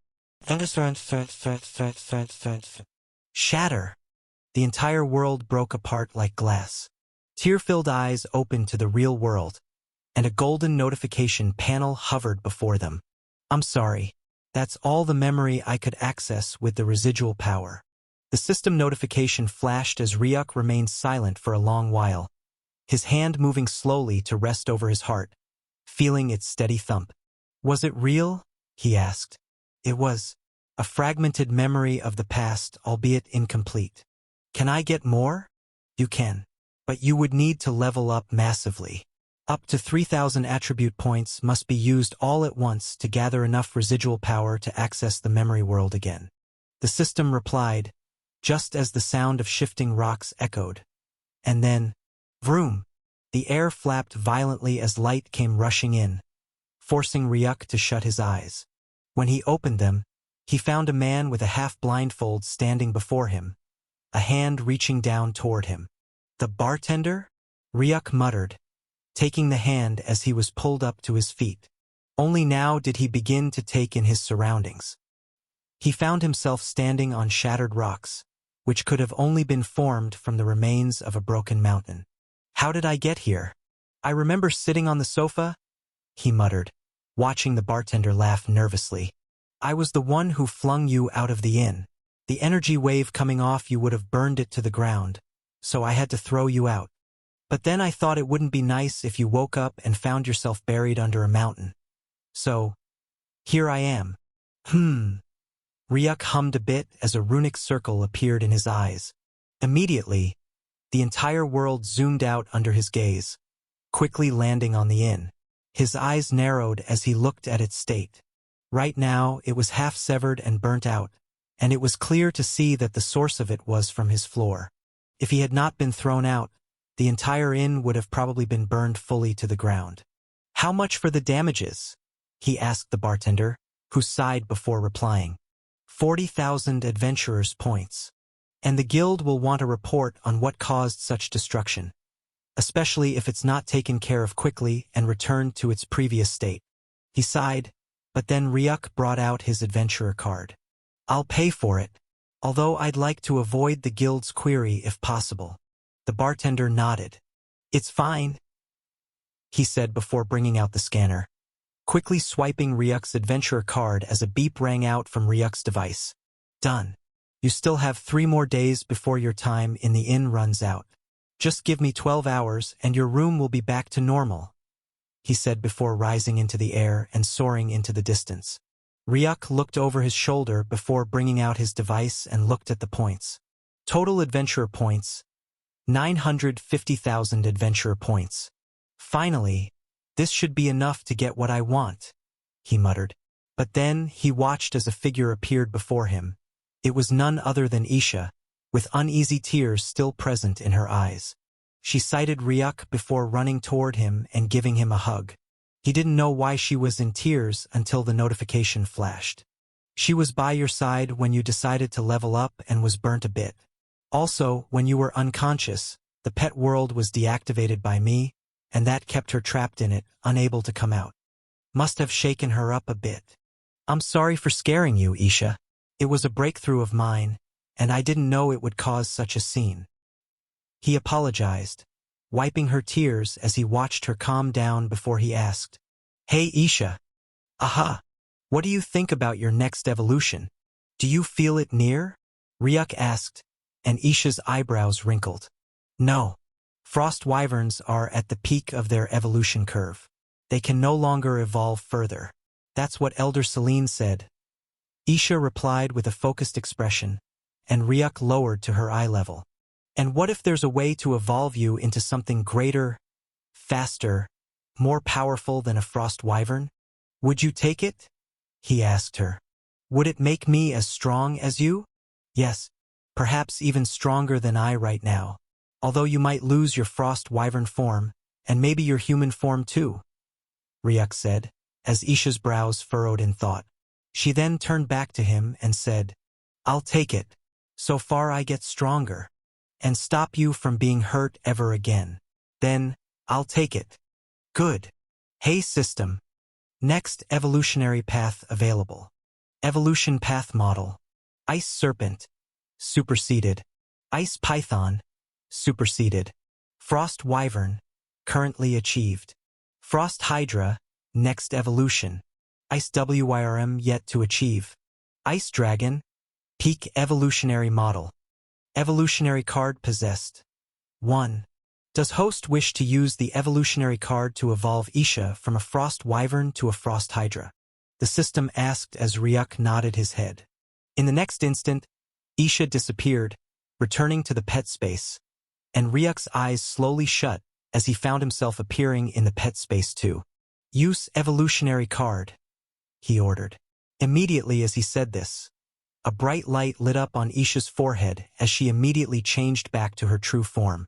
Ryuk watched as the runic symbol of a three-headed hydra suddenly appeared on her forehead, and immediately after, the same runic image emerged within Ryuk's gaze. Staring at Isha's four wings, he watched as they became a flash bulb of light, and her consciousness slowly slipped as her wings began curling around her figure. Immediately, blue energy spilled forth from Isha's forehead, forming a cocoon of light around her and wrapping her up until she was completely obscured from Ryuk's view.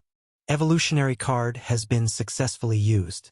Evolution of host's pet from a frost wyvern to a frost hydra has now begun. The system confirmed as Ryuk's consciousness faded away from the pet world and returned to the outside world. Congratulations on host using the evolutionary card. Host can now gain a single ability from the pet's array of abilities. What would host like to obtain? 1. Glacial Breath. 2. Ice Spikes. 3. Glacial Glide. 4. Frost Armor. 5. Icy Precision. 6. Vastly Increased Intelligence. The system asked as Ryuk's brows drew together at the skills. This time they weren't tempting. What made Isha powerful was the full combination of these skills, but not only that. Isha had learned Frost Wyvern battle arts from Elder Selene, which made her even more powerful. Ryuk could neither obtain all of this nor could he inherit battle arts. So, he couldn't help but feel that among his current array of skills, none of the above would do much. That was what he thought, until a notification pulsed into existence. Ding! Congratulations on host completing a secret quest. A secret quest? Quest. Possess both a chance at an evolutionary ability from possessing an evolutionary card, and also possess 2 high-grade skill evolution cards. Reward: a skill spin. The system declared, and Ryuk's eyes gleamed. What's a skill spin system? It's a very rare opportunity, where you choose 2 of your available frost skills to undergo an evolutionary change. The system will spin these 2 skills, along with the evolutionary ability to be obtained from Isha, to create a completely new skill that combines attributes of all 3, including a random skill from the pet's possessed skills. You're essentially giving up 2 of your frost skills, and a skill you could have obtained from evolving Isha. In return, you'll blindly receive a fused ability from the system's roulette, something most likely far superior, or worse. That's essentially what a skill spin means. Really? It'll give something better in the end. Not a 100%, but most likely. Then skill spin my Sovereign of Eternal Frost skill and my Frozen Physique skill. Ryuk muttered as he watched the notification panel immediately change to something that made his heart unconsciously thump harder. Does host really wish to activate skill spin? The system asked, as Ryuk's gaze flickered with conflict. The Sovereign of Eternal Frost and his Frozen Physique skill were the strongest he possessed related to his ice ability. Both were at level 30, undeniably powerful, but with this skill spin, he could merge them into one and form a superior skill, one that could even be infused with one of Isha's attribute skills. It was a tempting choice.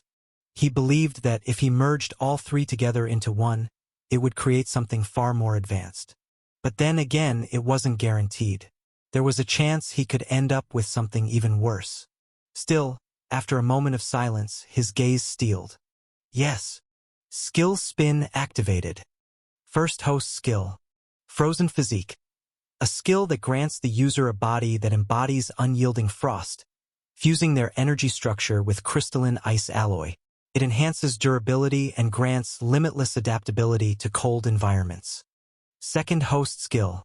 Sovereign of Eternal Frost.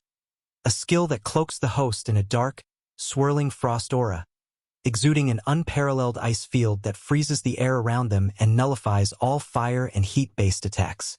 Skill spin will now be activated and fuse both skills, along with a special characteristic inherited from one of the evolutionary cards.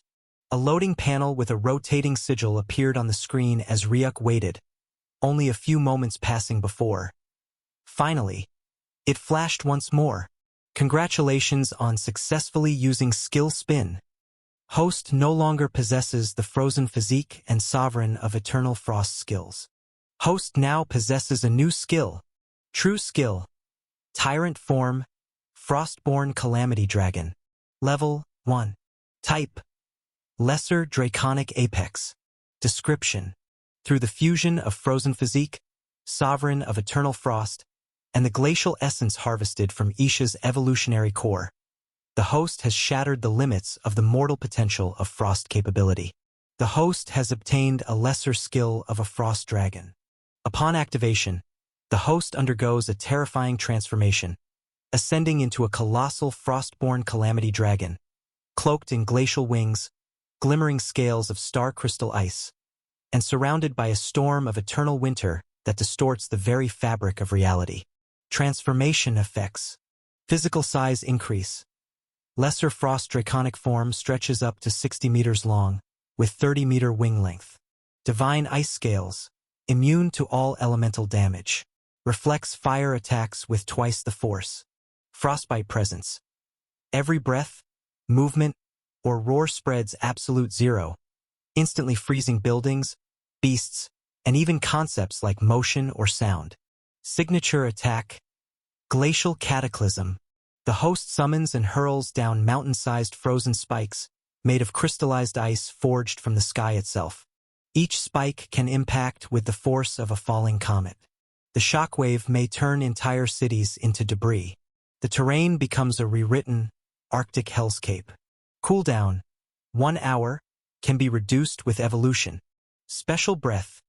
Cryo-annihilation beam. Unleash the true breath of the frostborn calamity dragon. A wide, continuous beam of pale blue-white energy that erases magic, heat, and life. Melts through dimensional barriers. Anything caught within it is erased on an existential level. Not even ashes remain. leaves behind a frozen monument to death. Cost: half of the host's total stamina. System remark: skill spin was successful. The host has sacrificed 3 powerful assets to birth an Eternity-class skill. This transformation is a true calamity. At its peak, it is predicted to be even more powerful, enough to erase worlds. Congratulations, host, on finally grazing the footsteps of planetary power level. It's a success. I got a good skill, Ryuk muttered as he finally exhaled. He had been afraid he would end up with something subpar. That would have been devastating, considering he had essentially given up all his best skills only to get something disappointing. But things had gone incredibly well. Really well. This even looks like my Draconic Overdrive skill, Ryuk murmured to himself. The Draconic Overdrive was one of his Draconic skills that cloaked Ryuk in a humanoid Draconic form. Its height was wild, standing at 50 meters. But this skill looked similar, although it seemingly tried to morph him into a full dragon instead of a humanoid. And its height was even more extreme, around 60 meters. There was no doubt. If he activated this skill and faced a version of himself using the previous 2 skills he had just sacrificed, the victor would be obvious. This was simply on another level. I wonder, though, if this skill is just one of the lower skills of a true frost dragon. Then how strong is an average skill from a frost dragon? Ryuk wondered aloud, and the system notification flashed. Powerful enough to freeze a planet. I've gotten new information from my database after your memory unlocked. Really? Ryuk asked, eyes narrowing slightly as the system replied. Yes. And according to it, the Eternity stage is not the peak, just as Aster claims. Right now, there are 3 more stages above it that I found in the database only achievable after you reach Eternity.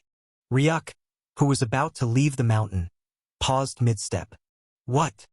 He knew the system had some kind of database where it gathered information, and that it only released certain data after he encountered or remembered certain things. It had seen Ryuk's memories, and the power level from that memory might have triggered some of its internal records to reveal themselves. But if there was one thing, it was that the system rarely divulged information from its database unless Ryuk came across it in some form. Yet now it was openly offering information, especially about stages beyond what was supposedly the peak of cultivation. Yes, Ryuk, the Eternity stage is not the peak of power. Far from it, actually. There are 3 more cultivation stages above the Eternity stage. And what are those? Ryuk asked quietly. The first, right after Eternity, is the Apocrypha stage. This is the next stage after Eternity, and all I could piece together was the formation of the words. The outright cumulative definition of it is knowledge or power hidden from the known universe, the system said, as Ryuk paused, taking a seat amongst the shattered rocks. Knowledge or power hidden from the known universe, he echoed. The known universe? Ryuk murmured to himself, trying to piece things together. Could the known universe mean wild worlds like Endearth? Could it only be achieved if one escapes this known universe? Or could there even be a concept of an unknown universe? Could that be the higher worlds Aster was talking about earlier? Ryuk whispered these words under his breath, but quickly pushed them down and asked the system, what of the next 2 stages after the Apocrypha stage? After the Apocrypha stage, there is the Exignis stage. Not much is also given by the database except the origin of the word, as I can piece together. X equals beyond, and Ignis equals fire, or light, or soul. So you could take it to mean the birth of a new form beyond soul or beyond being. The system explained, doubt flickering in its voice. This time, Ryuk couldn't quite grasp the meaning. It was a concept too far abstract. What did the stage mean? Shedding one's true body or something else? If one sheds their body, then what do they become? Do they even still exist? Existing without a body? And the last one? The last is called the nullity stage. Null in the sense of end. A stage of nullity? Where does one exist in the sense of an end? An end. Does it mean they die? Or cease to exist? Like being neither dead nor alive? He wondered aloud. Then his gaze drifted into the distance, his thoughts trailing.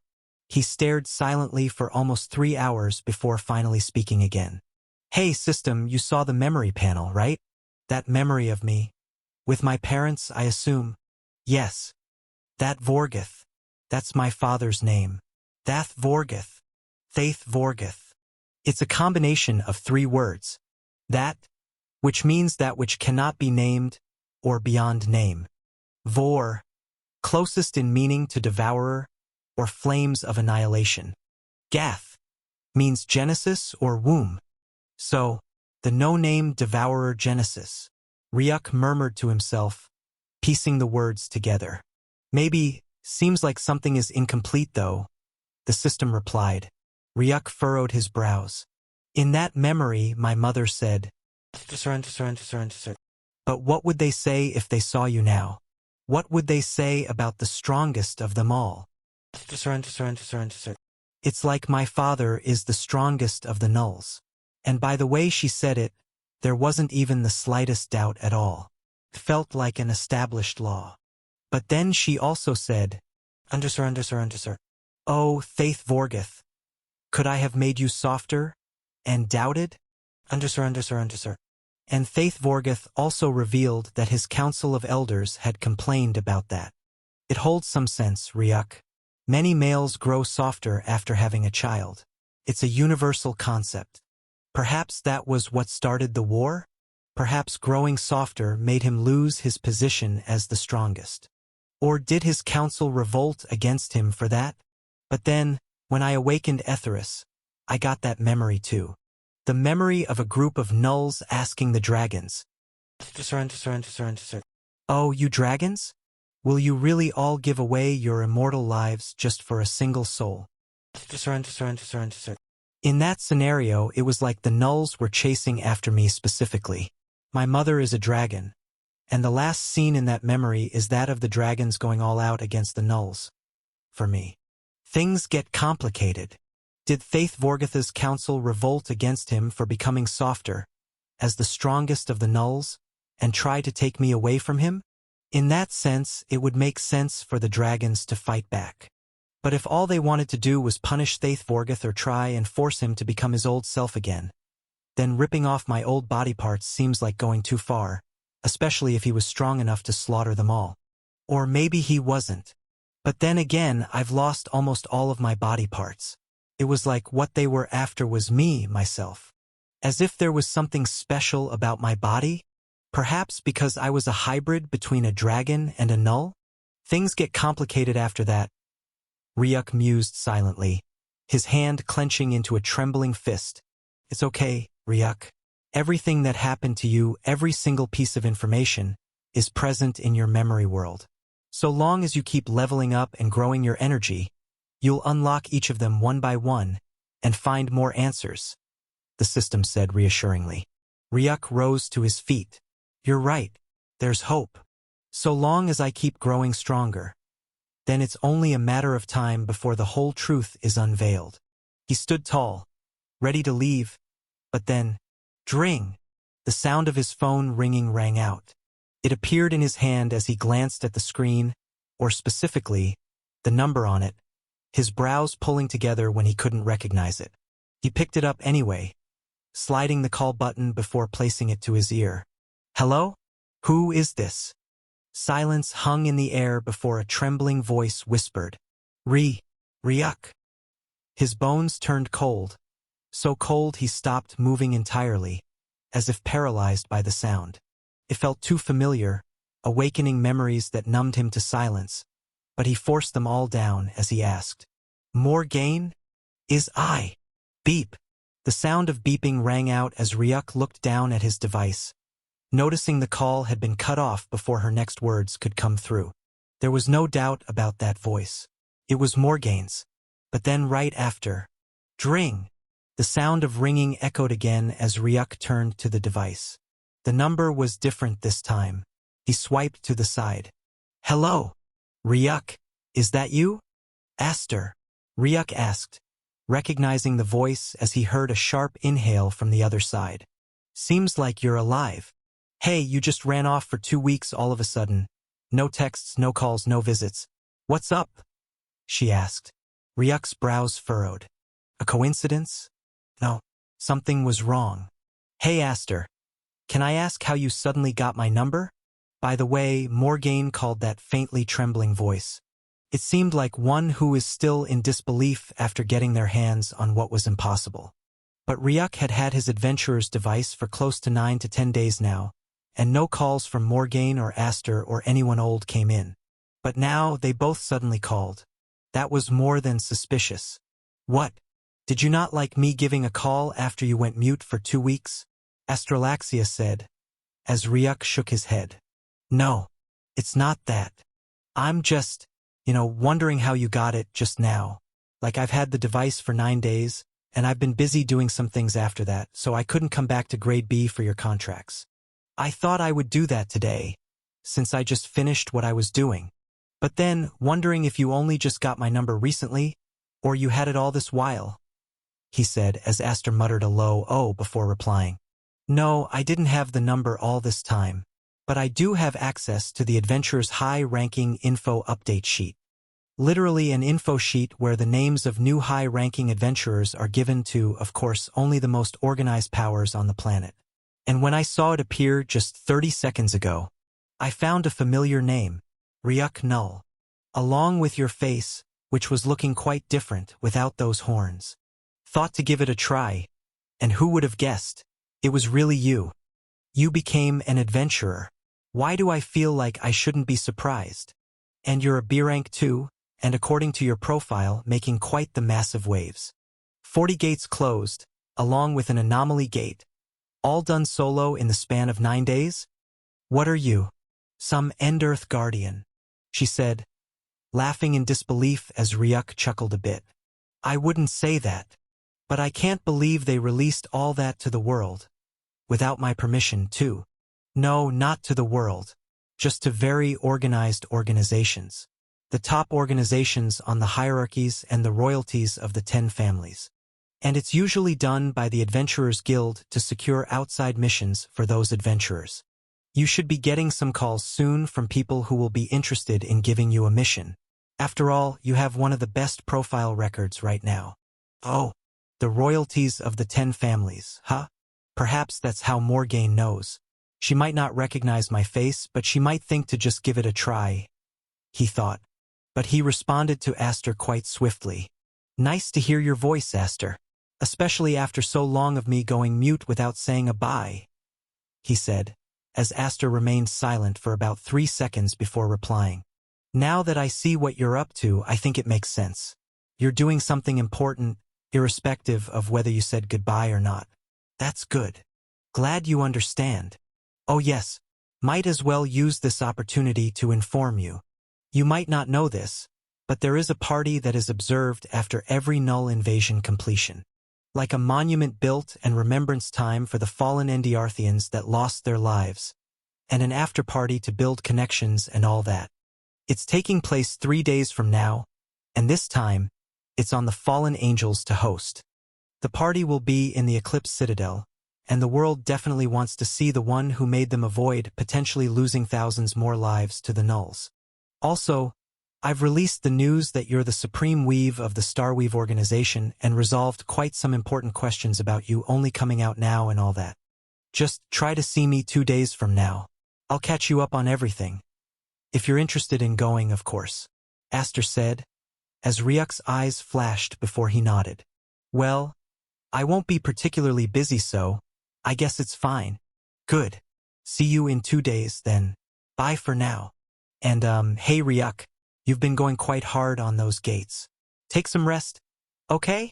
She said, as Ryuk's eyebrows furrowed, noticing the hint of concern and worry in her voice before he smiled and finally replied. Yes, boss. See you in 2 days. Cheeky goof. Beep. The sound of beeping rang out as the phone disconnected, and Ryuk held on to it, hands tightening. The Eclipsed Citadel. Finally, a chance. If I go there, then I should see Morgaine. Ryuk mused to himself as conflicting thoughts flickered inside his eyes, before he pressed it all down with a deep inhale. I just need to arrange a couple of things before then, he voiced out, as he looked at his device, switching it open before he quickly navigated through a page. Soon, a number was dialed, and the voice came in. Hello. You've reached the Nova Heaven Reality, a leading pioneer in interzone habitation and future-proof living. We have received your entry contact signal, and this is Arya speaking. How may we assist you in shaping your perfect world? I want to offer 1.2 billion star coins for the Nova King Build building situated at Grade C. Oh, we are aware of the current price of that building, as it's been listed for 1.35 billion. I'm afraid you will need 1.2 billion, give or take? Ryuk asked, cutting off the official bullshit as the voice on the other side went quiet for a while. He heard murmurs underground before the voice came in. Deal. According to the location, you seem to be in Grade A right now, close to the Adventurers Guild. A 812 ultrafast jet will be sent to the new location that will be sent to you in 10 seconds from now. Await our arrival in 5 minutes at most, the voice said as it was disconnected. 10 seconds later, Ryuk received the port location, just a few kilometers away from where he was. Time to get a house secured, Ryuk muttered to himself as he floated into the air before becoming a dot of light that quickly headed in the direction indicated on the map.